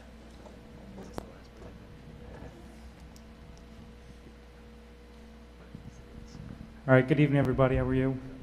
So tonight we're just going to discuss the first budget discussion for 23-24. It's kind of weird saying that, 23-24. Feel like we were just here last year. So I just wanted to give everybody a quick overview of the 22-23 budget landscape. So S2, as you know, that's the school funding formula in which they've designed to cut funding from over-adequacy school districts. We are one of those school districts. So during the 22-23 budget, they effectively eliminated $910,000 from our state aid, and then they came out with a new elimination from the local tax levy called the Chapter 44 relief, which is basically any types of health savings that they feel the district has should be reduced from the tax levy of the township. Last year, we suffered a cut of $81,000 from that. If you remember, originally it was $800,000. So we had to appeal, and with that appeal and prove that we effectively did not save $800,000, they lowered it to $81,000. So overall, about $1 million that we had to reduce from our budget from last year. So this is just a timeline of where we have been and where we're going. S2 started in 2021. That cut was roughly, I believe, $700,000-$800,000. And then 21-22 and 22-23 were the highest cuts of the so-called formula. And then we still have 2 more years left. It's of a 5-year plan. So right now, we did the $910,000 cut from the budget that was approved last year. This year, we are looking at a $665,000 cut from state aid that we'll have to navigate, and then we will finish off in 24-25 with hopefully the last state aid cut of $210,000. So the big picture for 23-24, we have to cut $665,000 from our budget. Now that's not including what they may cut from the tax levy with Chapter 44, because they're making us submit that data again as of January. And then usually the timeline of that works that they'll let us know in March or late February of exactly what our cut would be. But in years past, we were able to reduce by offsetting what we had budgeted for the roofs. The roofs have effectively been completed, so that really there's nothing left to offset in the budget with the reduction. So as an administrative team, we are actually looking at almost everything. So programs, staffing, building projects, routine summer work, materials, and any other types of technology infusions that we may be able to put on hold to effectively reduce the budget for 23-24. Now we hope not to do that because we have been creative in the past of just navigating these cuts, but at the end of it, that's something that we have to look at as a big picture of what is not needed, what is required, what's not, to effectively navigate this. Also, we have our excess surplus. So the way the budget is built is, so when you build the 23-24 budget, it is going by 21-22 data. So right now we're in the midst of completing our audit. They'll let us know what our excess surplus is at the end of 21-22. That gets sent to the state and then effectively used as a base almost to build the new budget for 23-24. Now with all this, we still want to effectively, gear towards our HVAC plan of giving air conditioning to all of the elementary schools. As of right now, we have Dugan and Defino that are ongoing. Dugan to be completed by January with a startup, and then Defino hopefully by March. For 21-22 and 22-23, we were able to do 2 schools. We were able to do 2 schools by effectively using ESSER ARP funding in the amount of $868,000. And we also received an NJDOE facilities grant in the amount of almost $110,000 that was put towards the total cost of the projects. The remainder of that was approved in the 22-23 budget with a capital reserve withdrawal to complete the 2 schools in one shot. 23-24, 24-25, and 25-26, the reason I put all those years up there is because originally I came to the board and said this would take approximately 3 to 5 years to effectively do all 5 schools. I do not know if we can complete 2 a year. Don't know if we can complete 1 full one a year, but what I do know is that we do want to continue down this path of giving all the elementary schools air conditioning. It may take a little bit longer than anticipated, but our goal is to get that done. How we're going to do that? So NJDOE is releasing another facilities grant. I believe it's on the agenda tonight for approval. in the amount of $104,000. Another way to effectively do that, the School Development Authority is now releasing ROD grants again for the first time in about 10 years. These are developmental grants that are provided by the state, such as infusion of funding. The projects that are at the top of the priority list when you submit are HVAC projects and air quality projects. So it's mostly a first come, first served basis, but the first come is usually prioritized by HVAC. If we were to provide, submit one of those ROD grants, we would actually be covered up to 40% in funding back from the state.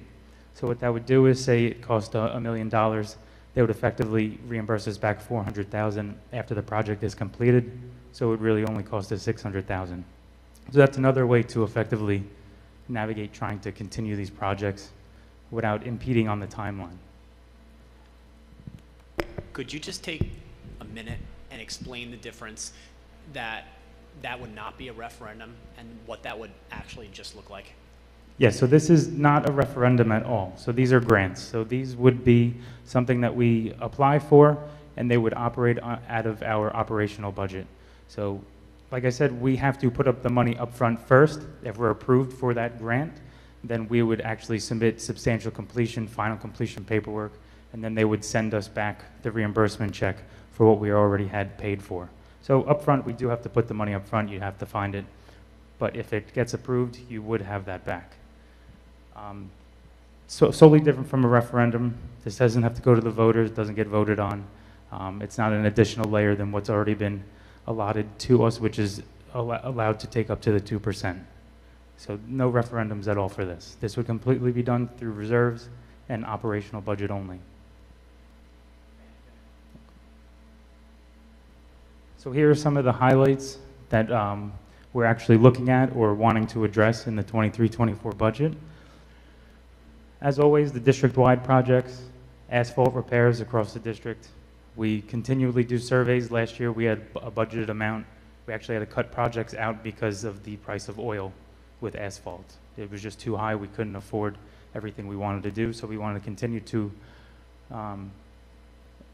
do repairs across the district. I know Middle is an area, Morrell, the back of Morrell is an area. Asher and Robertsville parking lot needs some adjustments as well. So we actually put a plan to scale the whole district and see what needs to be prioritized, because we know we're not going to be able to do everything. Concrete repairs, same thing as asphalt.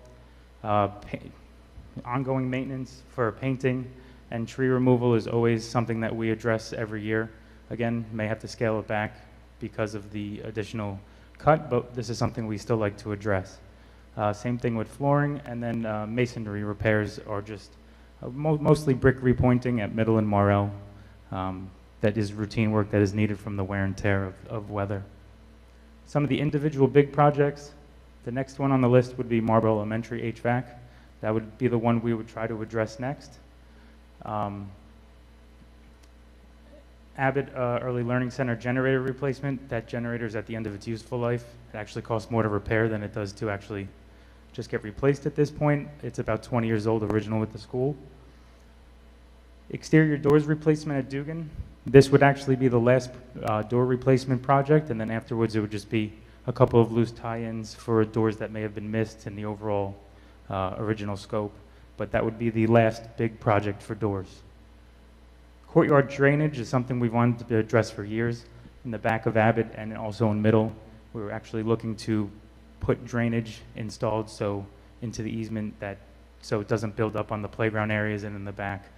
So that is something that would have to go out to bid. New bleachers at Memorial and Robertsville, and then the HVAC RTUs in the Asher cafeteria are at their end of their useful life, so we would actually have to replace those as well. Now, if I'm not mistaken, all of the cafeterias, gyms, and multi-purpose rooms in the elementary schools are air conditioning from the ESIP project. The only thing that are not are the classrooms still, and some other areas such as offices and things like that. Some other highlights. We would like to continue the infusion of the student Chromebook replacement plan. We've been doing that every year. Depending on how many we budget for, we can scale it back or increase it, depending on where our numbers are. But we like to keep that cycle going. because, you know, Chromebooks are almost like a digital supply now. They become obsolete very quick. They're usually given a 5 years useful life. They stop being supported at a certain time as well. So we have to continue on that trend, or you would have huge gaps where you wouldn't be able to replace them all at once. Cabling upgrades from Memorial and Abbott. Updating the virtual server and switch hardware, that is actually the big project that needs to be done in the technology budget. And then we'd also like to look into continuing the active panel project. We actually started that last year. We replaced all kindergarten, first, second, and special education with active panels. We haven't been able to find the funding to utilize that. That was actually one of the things we submitted for the stabilization aid, was to complete all of the active panels. So we're hoping that actually would be approved by the state, and then we would be able to utilize those funds to do the whole district without having to go into the new budget. Curriculum, we need to purchase the following textbooks. Math, grades K and grades 3. Science textbooks, grades K through 5. Social studies textbooks, K through 8. I believe these subscriptions are expiring, so we actually need to plan to replace these and get new subscriptions and codes, because then I believe after June, the children won't be able to access the content anymore. Transportation, this is a big one every year. We try to replace the buses and vans. 5 buses, 2 vans. Necessarily, we try to do 5 buses and 2 vans every year. But again, that's always something that could be evaluated, whether we want to do 4 buses, 1 van. But usually we coordinate with our transportation department to see what buses need to be cycled through, what may be a safety concern, and what needs to be purchased now. So what we know so far. So we need to decrease the budget by $665,000.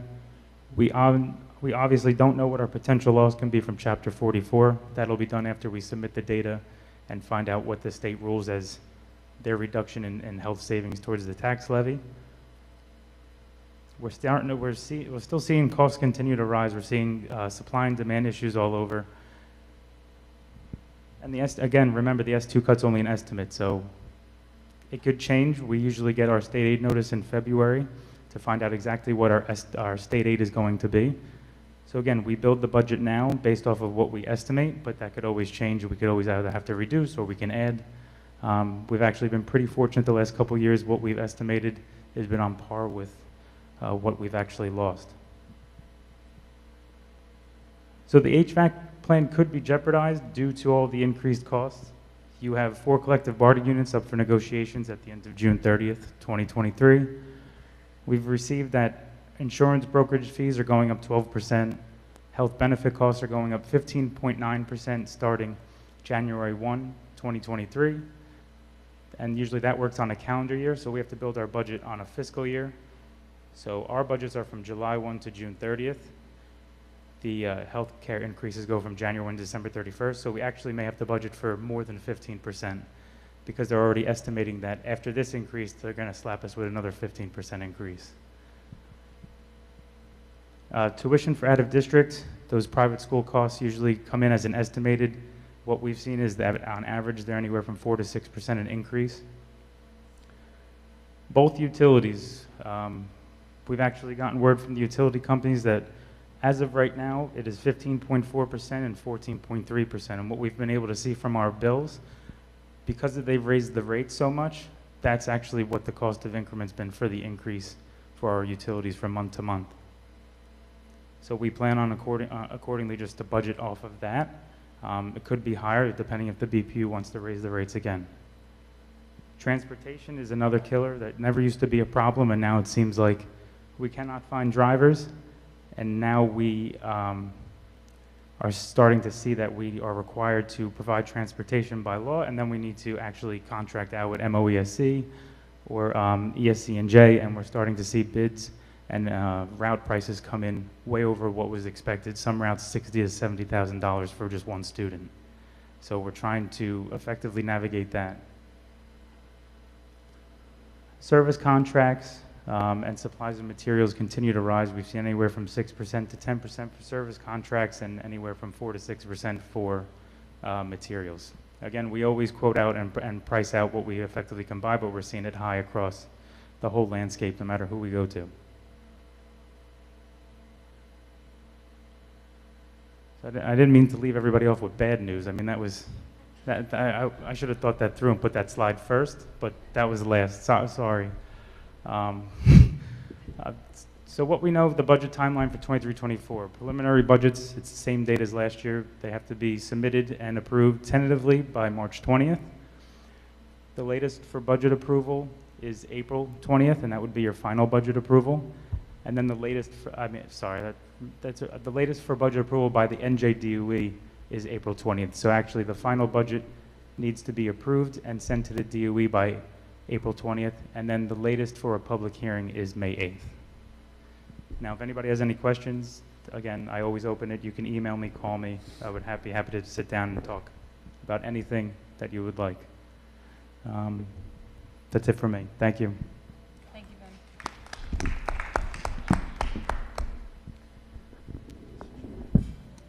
Ben. Thank you, Vin. Thank you for that information. So, Susie, can you please read financial and business operations matters, please? Okay. The superintendent of schools submits the following resolutions for approval. 1, transfers. 2, list of bills. 3, secretary monthly reconciliation reports. 4, travel. 5, harassment, intimidation, bullying, HIV report. 6, further amended resolution, approval of agreement for the provision of LDTC services. 7, acceptance of safety grant. 8, approval of professional services agreement with Center State Engineering. 9, NJSDA and NJDOE 104-249, emergent capital maintenance needs. 10, settlement agreement. 11, approval of MTPS safe return plan. 12, approval of agreement for the provision of district-wide speech therapy services. 13, amended resolution, out-of-district placement for the 22-23 school year. 14, home instruction. 15, donation from Marlboro Educational Foundation. 16, award of merit pay 22-23 school year, employment contract for superintendent of schools. 17, award of merit pay 22-23 school year, employment contract for superintendent of schools. 18, amended resolution, state contract purchase custom Bandag Inc. for tires and tire-related services for the 22-23 school year. 19, approval of professional services agreement with Tokoski and Milliman Architects LLC for HVAC improvements at Marlboro Elementary School. 20, approval of professional services agreement with Tokarski and Millman Architects LLC for emergency generator replacement at the David C. Abbott Early Learning Center. 21, amended resolution audit for fiscal year ending June 30th, 2022. 22, approval of agreement for the provision of social, emotional, and character development lab services. 23, ESCNJ contract purchase inline air conditioning for HVAC repairs and related services for the 22-23 school year. 24, non-public school request for technology purchases under the New Jersey Non-Public Technology and Program for the 22-23 school year. 25, non-public school request for security purchases under the NJ Non-Public Security Aid Program for the 22-23 school year. 26, donation. 27, state contract purchases. I so move. Thank you so much, Susie. Who would like the second? Trish, second. Any discussion? Yes? I have a few questions. So the first thing is under number 15 for donation. On the second page where it says sensory kits for events, I think it's $2,000 for special services department, but it should be another $168.65, Vinny. That was left over, I think. So it should be $2,168.65. Okay, because I was going by the application and it said 2,000. I think there was leftover money, but I think that would be at least a Nabalusi question for sure. If the application could be revised, then we would put it on for the correct amount, but I just don't want to go by what was submitted to me. So I have to go by the 2,000 on the application. Okay, that's fine then. Okay. And then I think Ms. McCormack had a question about number 22, which was what is the social, emotional, and character development lab services? I don't think we answered her. Oh, he did. I'm sorry. Sorry, missed that one. And okay. And can we ask Vinny any budget questions now or no? Later. It's not one of the agenda items. Then we could do it in old business. Okay, Yeah. sounds good. That's it. Anybody else? I see none. Vin? Roll call? Sure. Ms. Piernick? Yes. Mrs. Amster? 16 and 17, no. The rest, yes. Okay, thank you. Mrs. Branch? Yes. Mrs. Shrem? Yes. Mrs. Salachi? I abstained to 15 because I'm on the MEF, and all the rest, yes. Thank you. Dr. Heller? Yes.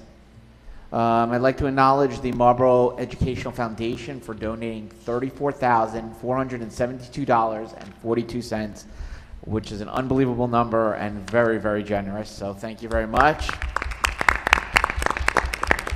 And then again, Dr. Hibb spoke of this, but thank you to Scope again for the gift prize raffle during the inclusive week, which was December 5th to the 7th. So thank you as always.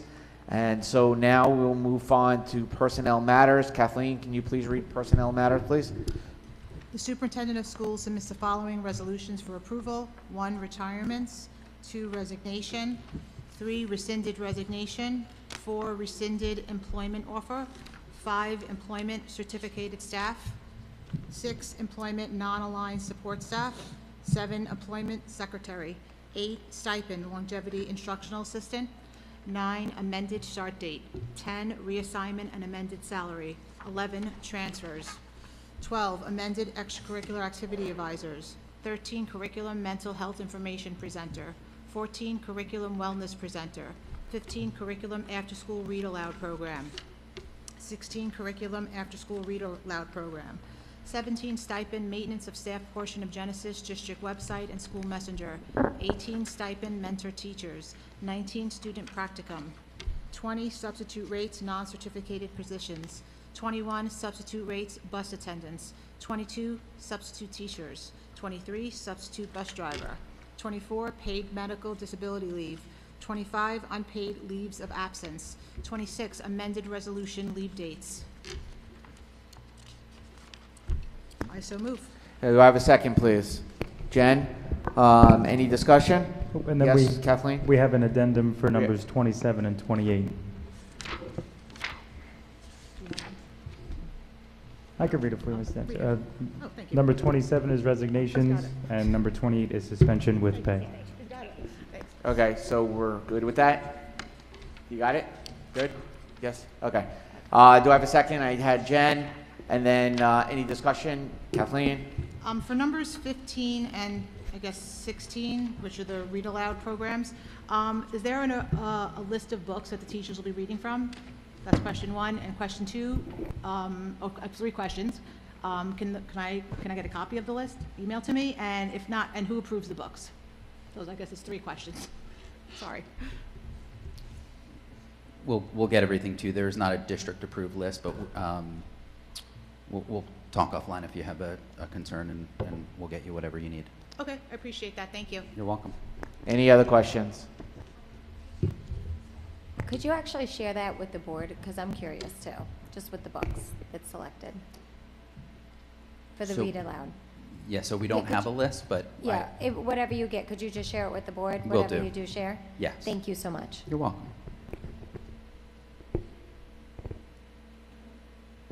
Anybody else? There's just a change for number 11. Yeah. Page 30, at the top, Evie Kaplowitz. On the right, where it says David C. Abbott Early Learning Center, the start date is December 5th, and the end date should be December 19th, so not June 30th. Okay, thank you. You're welcome. So we're going to do roll call? Sorry, who was the second, Dr. Heller? Jen. Okay, thank you. Sorry. Mrs. Branch? Yes. Ms. Piernick, Yes. Mrs. Shrem, Yes. Yep. Mrs. Salachi, Yes. Mrs. Amster, Yes. and Dr. Heller. Yes. So, Mr. Balone, do you mind reading any letters that you might have for retirement? Not at all. First retirement comments are for Dr. Christine Farrell. Dr. Christine Farrell is a true Renaissance woman and will be missed by students and staff alike. She began her teaching career in New York as a high school business teacher, but her natural curiosity about the world led her to pursue additional studies so she could establish a career as a science teacher. Dr. Farrell joined the Marlboro community in 2001 and the memorial staff in 2003 when the school began serving 6th grade students. Her diverse talents and interests contributed greatly to her development of engaging and creative lessons. When one walked past her classroom, there was always something interesting going on, and often her lessons extended beyond the classroom. Students would go on nature walks, plant seeds, and observe the types of cloud formations. Dr. Farrell reinforced English language and grammar skills on a daily basis in her science classroom. She had high expectations for her students, and they rose to the challenge. She also modeled lifelong learning for her students. She pursued her doctoral degree at Rutgers University while working full-time and being a parent to her daughter, Heather. She also pursued other interests, such as becoming a licensed pilot. She has a beautiful voice and has performed professionally.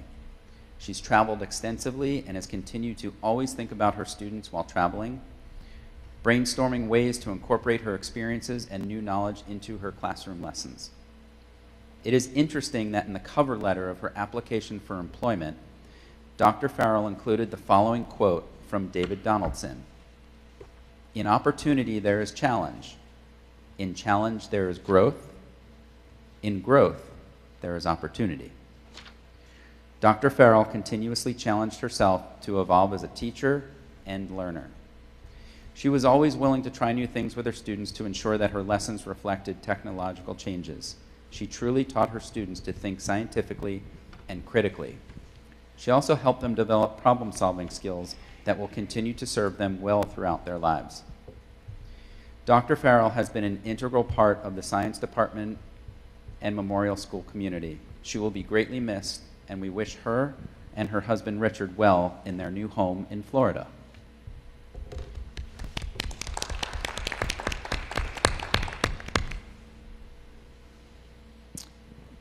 Retirement comments for Lisa Iskanitis. Lisa Iskanitis began her career as a secretary in the curriculum department in February of 2012. From the beginning, it was made abundantly clear that her attention to detail and perfectionist attitude in everything she did would bode well for MTPS. Lisa played an integral role in many facets of the district. She managed all district curriculum guide revisions, including timelines of board approval and posting to the district website. She also interfaced with parents, guardians, when identifying students for specialized programs, including, but not limited to, Gifted and Talented, Power, LEAP, and RISE.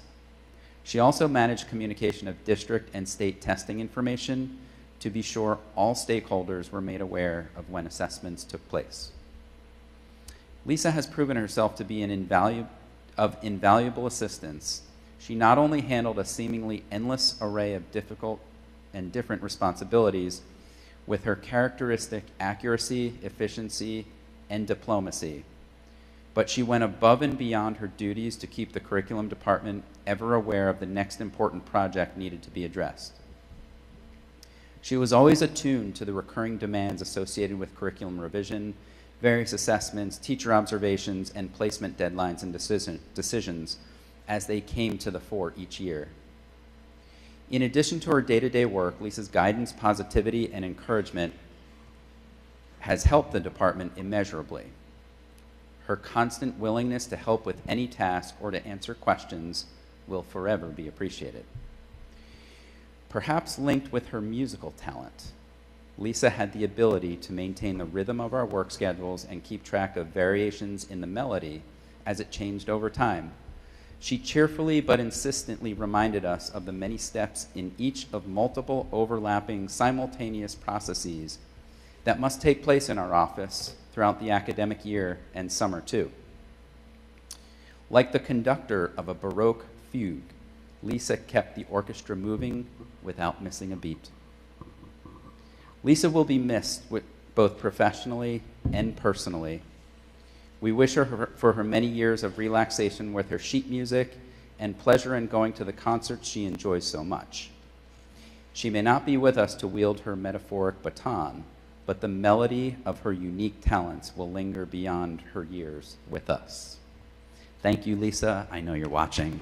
You will be very difficult to replace.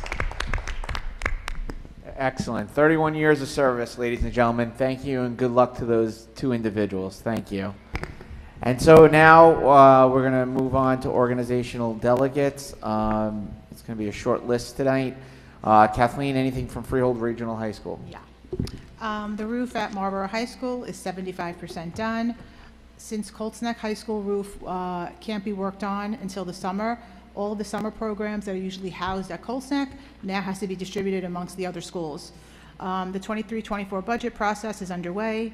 Back in 2021, the Freehold Regional received $40.7 million. That is down from $30.6. 80% of the budget goes for instruction. They're going to have to cut costs drastically. Transportation and participation fees for extracurricular will now have to be considered. With respect to administration, they have 25 fewer admin now than they did in 2011. The state says their current spending is $14 million under adequacy. So even if they decide to raise taxes to the max, they would only get us to $2.8 million, still well below the adequacy level. So the region is hurting. Thank you for that news. Jen, anything from Marlboro County School Board Association? No, we had our meeting back in November, and the next one's not until January. Okay. Trish, anything from the municipal government? Yes.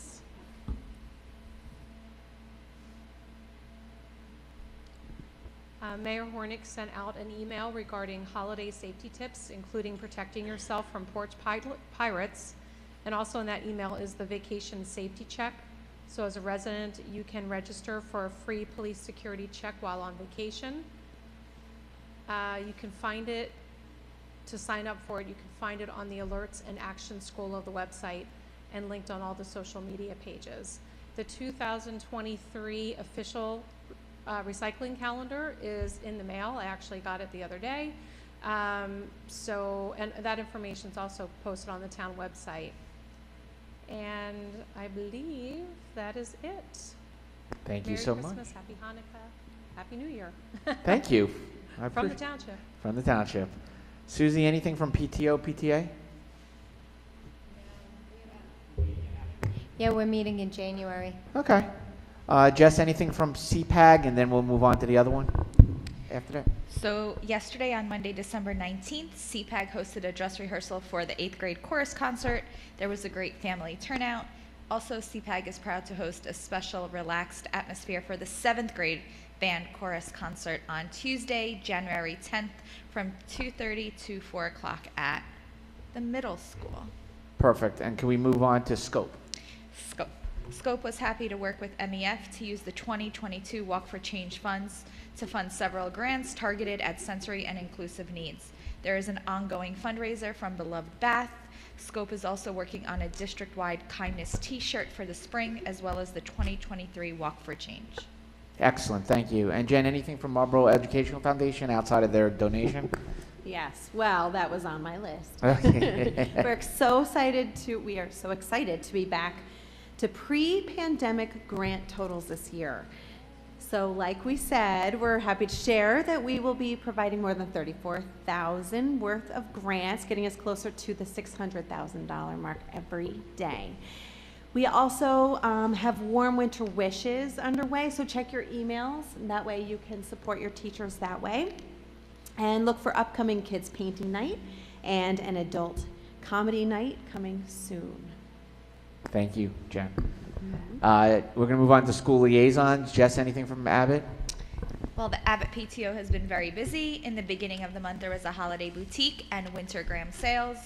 Today, the Abbott PTO celebrated the end of the year for all the amazing teachers and staff with hot appetizers and a full spread for all to enjoy, complete with apple cider toast to bring in 2023. Tomorrow, the PTO will be hosting a winter party with games, crafts, and dancing with a special New Year's celebration theme. Awesome. Jen, anything from Defino? Yes. So, Defino's Fall Food Drive helped over 40 local families. Huge thanks to Marlboro Alliance for taking on 20 families, each from Defino and Robertsville.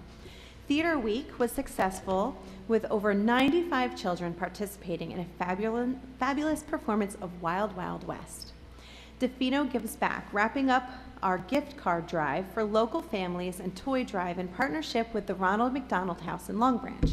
In addition, classes are creating their very own ugly sweaters for a competition when we get back in January. Kids will vote with spare change to determine the winner. The winning class receives a lemonade or hot chocolate party, and all proceeds will directly benefit Alex's Lemonade Stand. Last week was their holiday boutique where children shop for all the important people in their lives. It was a big success for the children and the PTO. The PTO treated their staff to a gourmet hot chocolate bomb bar last week and is also running a New Year, New Supplies program where teachers can select from a list of supplies they need replenished for their classrooms. 5th grade has their ice cream sundae party coming up on Thursday, and they are bringing back a 5th grade dance this year, February 3rd, with a glow theme. Philly pretzel sales were a hit last month on the half day, and they will be doing it again this Friday, only $2 per pretzel. Orders close tomorrow. And yearbooks are currently on sale. Prices increase December 23rd, so buy now, and info is on the PTO website. Then, there was an addition. Defino today completed their cafeteria project that was also supported by their PTO. They added a ceiling-mounted projector, new large high-tension screens, and a sound system throughout the cafeteria. They say it is incredible, and they are very excited to use it during their 5th grade party. It's a great, amazing addition to Defino. Well, thank you. That was a lot. That was. They did it was a lot. It was a lot of info. Susie, anything from Marlboro Elementary? That's a hard one to follow. We had a week of a snack sale. We had our holiday boutique last week.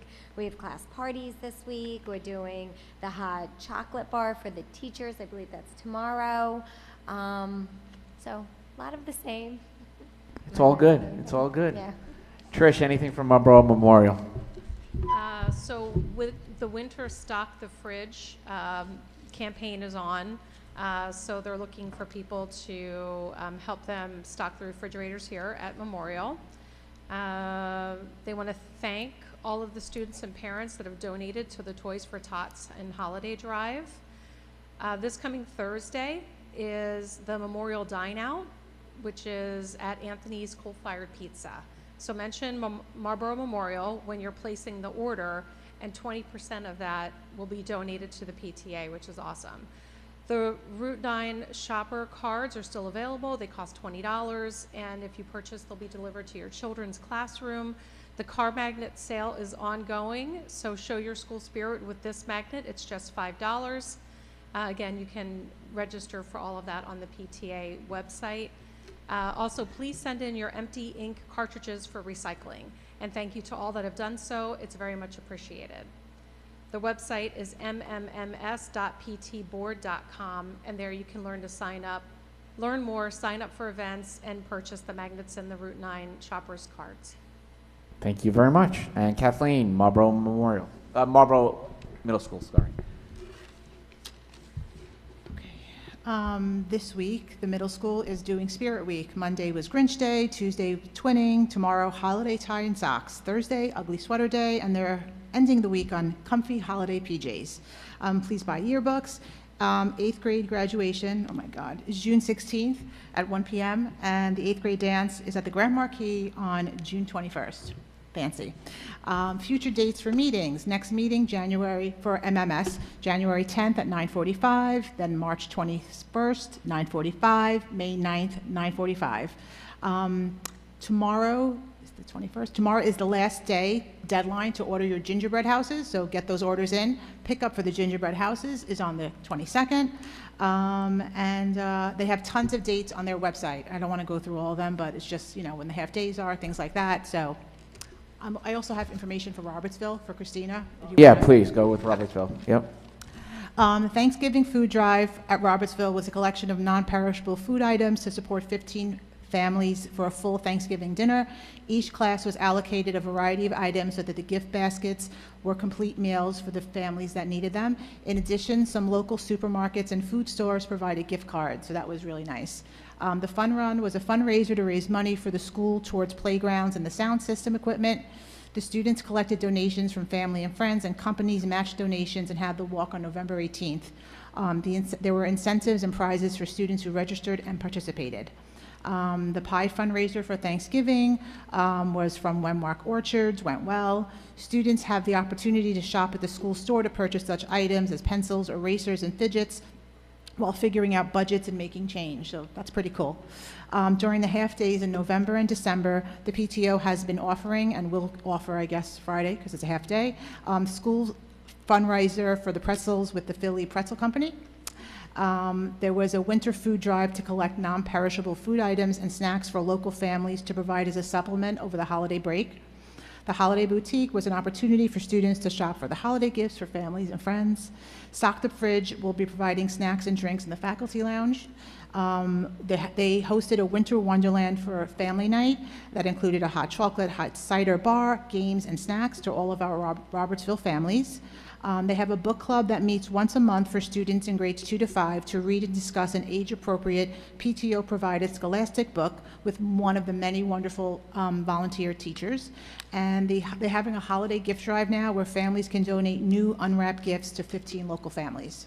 So, thank you very much with that. So we're going to move on to old business. Anyone have old business, Jess? What textbooks are we buying? Like, I just want to know what program are we using for math that we anticipate on using, and are the workbooks included?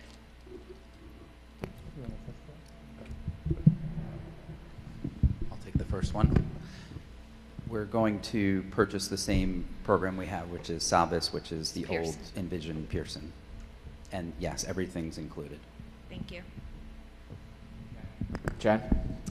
So I went to the Steamy Gym today at Asher, and the Steamy Gym at Asher today, and it was so fun.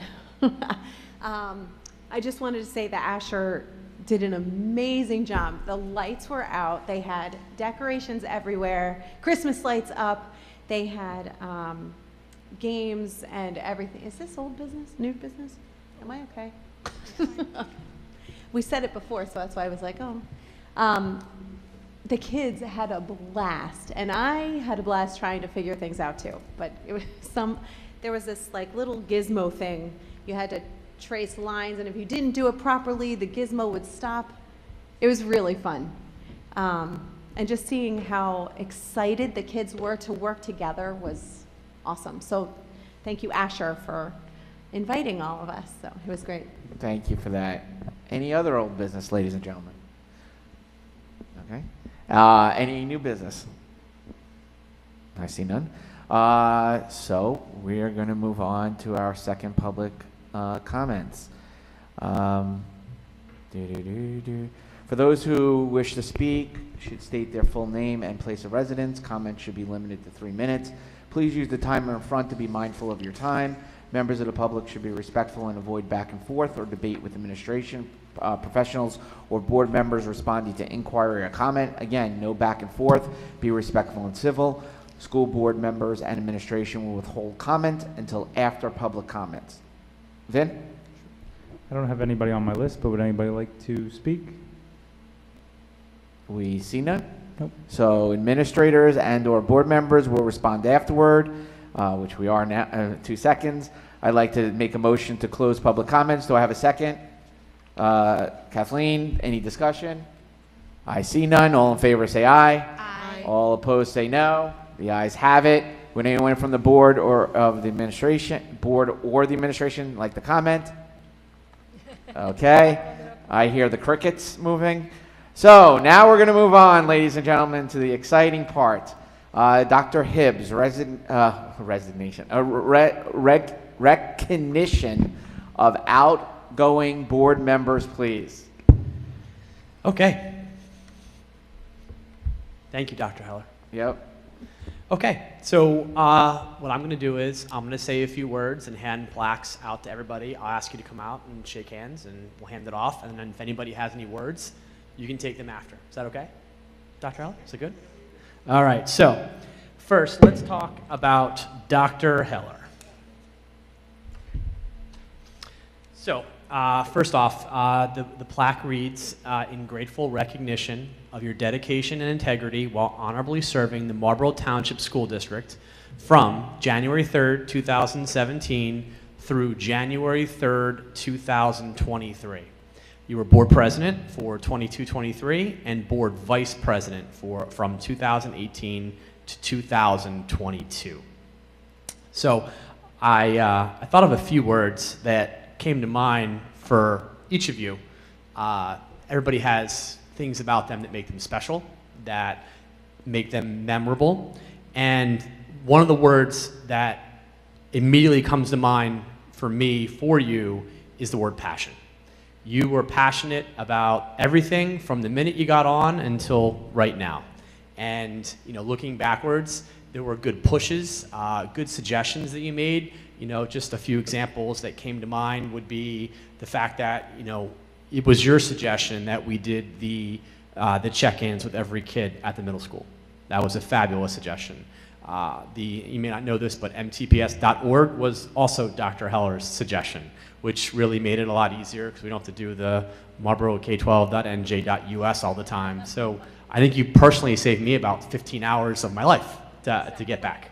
And the other word that really comes to mind is the word supportive. You were supportive of our children, you were supportive of our district, you were supportive of other members of the board, our staff, and you never lost sight of the fact that we're here for one reason and one reason only, and that is the children of Marlboro. So I can't thank you enough from the bottom of my heart and then from everybody here that had the great opportunity to serve under your leadership and your direction. So thank you for everything. Come up and get your plaque.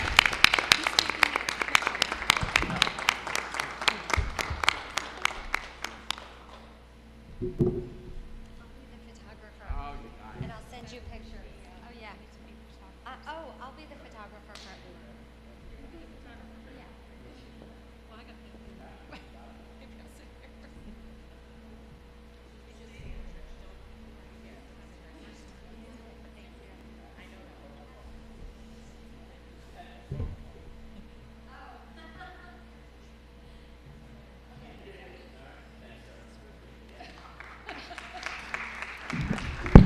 Okay.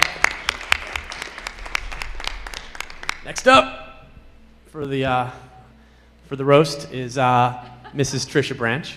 In grateful recognition of your dedication and integrity while honorably serving the Marlboro Township School District from February 4th, 2019 through January 3rd, 2023, and as board vice president for 22-23. For those of you that don't know, Mrs. Branch served that extra year in addition to the 3-year term. So the two words, one of which you're probably going to guess that I'm going to use for you, but I'll use that one last. I use the word thinker. For those of you that haven't spent a lot of time around Mrs. Branch, she is constantly thinking, and with those thoughts come lots of good quality suggestions, feedback, food for thought, always in constant motion. One of the things that we've talked about as an admin team, and we've focused for 10 years on the work of Deming. And if you don't know the work of Deming, it's the Plan, Do, Check, Act philosophy. And Trish exemplifies that philosophy. Without judgment, even if you found things that were critical, you were always super respectful about it and super supportive, knowing that in our hearts, our vision was really focusing on what was good for kids. And you know, that thinking and pushing in a respectful way makes us all better. And I've taken pieces of that from you, and as many of us have. So the first word is thinking, and the second word is grace, because you not only demonstrate grace, but you've helped me in my journey to try to remember grace at times, even when it's most difficult, even when you don't want to, and it's hard, and people may not deserve it.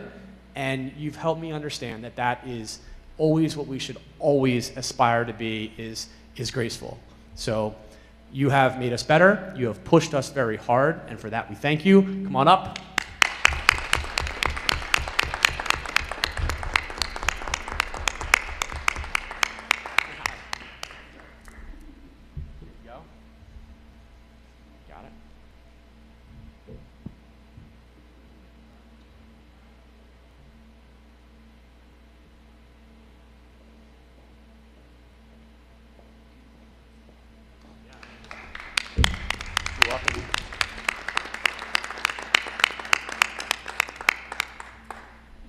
Last but certainly not least, we have Mrs. Jen Salachi. In grateful recognition of your dedication and integrity while honorably serving the Marlboro Township School District from January 7, 2020 through January 3rd, 2023. And you may not know this, this is the first time in Marlboro history that anyone ever had this written on a plaque. Certified new board member, November 2020. First time ever. Super awesome. Okay, so the first word that I'm going to use with Jen is encouraging, and you probably don't need to even think about why. You heard her talk about Asher's Steamy Gym. Jen, you were one of the first people to be at school boards to watch our kids. You come over to watch our kids at the Steamy Gym, and you're always just so positive in everything that you do. You know, you weren't afraid to give us feedback where you thought that we need it, but whenever you did that, you did it in such a positive way that it's really a gift in what you do. The second word is caring, because anybody that knows you, that sees you, knows that you care about children, and it's unwavering, and you really have demonstrated that from the minute that you started here until right here, and I know that you'll continue to do that later on. So thank you for everything you've done for us. Come on up.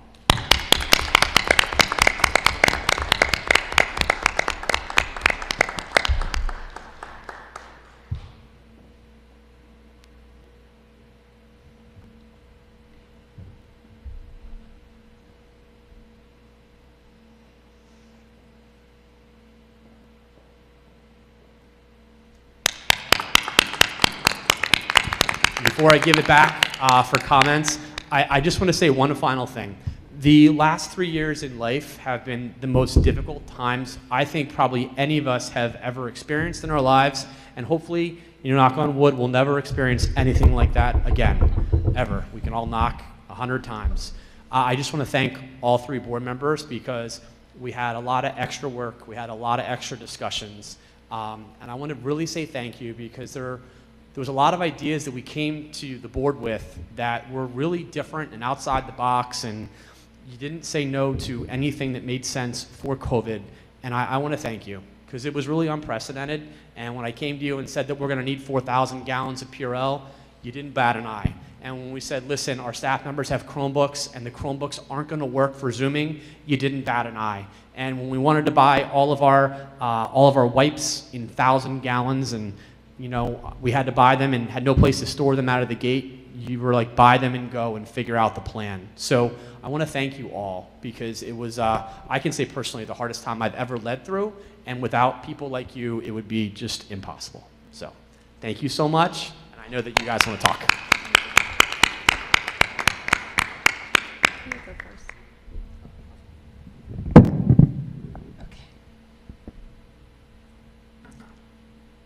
Thank you, Dr. Hibbs. I wanted to serve in my community, and I know that probably sounds cliche, but it's true, and I am very grateful. Geez, I thought I wouldn't cry. I'm very grateful for my time on the board. People cautioned me against joining the school board, telling me that it was a lot of time, it was hard work, and quite frankly, it was a thankless job, and you didn't make any money. That was my husband. And they were kind of right. It is a lot of time and hard work, more than I think people would actually understand until they do the work themselves. And while there are days where it does feel thankless, my overwhelming takeaway was how thankful I was to meet and collaborate with so many wonderful people, to get to know the leaders in our school district better, and to more appreciate and understand the hard work that they do on behalf of our children. To my fellow board members, I've enjoyed working with you and learning from you. Special thank you to my running mates, Randy and Jen, for making the hard work of campaigning. That's very stressful. You made it a lot of fun, so thank you for that. To our current members, Jess, Jill, Susie, former members like Robin, Steve, Robert, and Vlad, thank you for always reaching out, for helping me to become a better board member, and for collaborating to make stronger policy for the district, for negotiating in good faith, for doing the hard work to pass the budgets each year. Thank you, Mr. Ballone, Mr. Caravello, Mr. Apollon, for your dedication to the district. Special thanks to you, Vin, for figuring out how to get air conditioning within our budget, which I hope will still stay for all of our elementary schools. That was something I was told when I first got on that we would never be able to do. Thank you for showing that we could. Thank you, Dr. Hibbs. Thank you for your leadership. Having witnessed you navigate some pretty awful situations over these past 4 years, I admire and appreciate your unwavering dedication to our children and to the staff, and for keeping focused on the job at hand. It has been a pleasure to challenge, collaborate, and succeed with you, all of you. I have truly enjoyed working with you and the entire staff of the Marlboro Township Board of Education. And to the community that voted me onto this board, thank you. Thank you for trusting in me and for allowing me the opportunity to serve.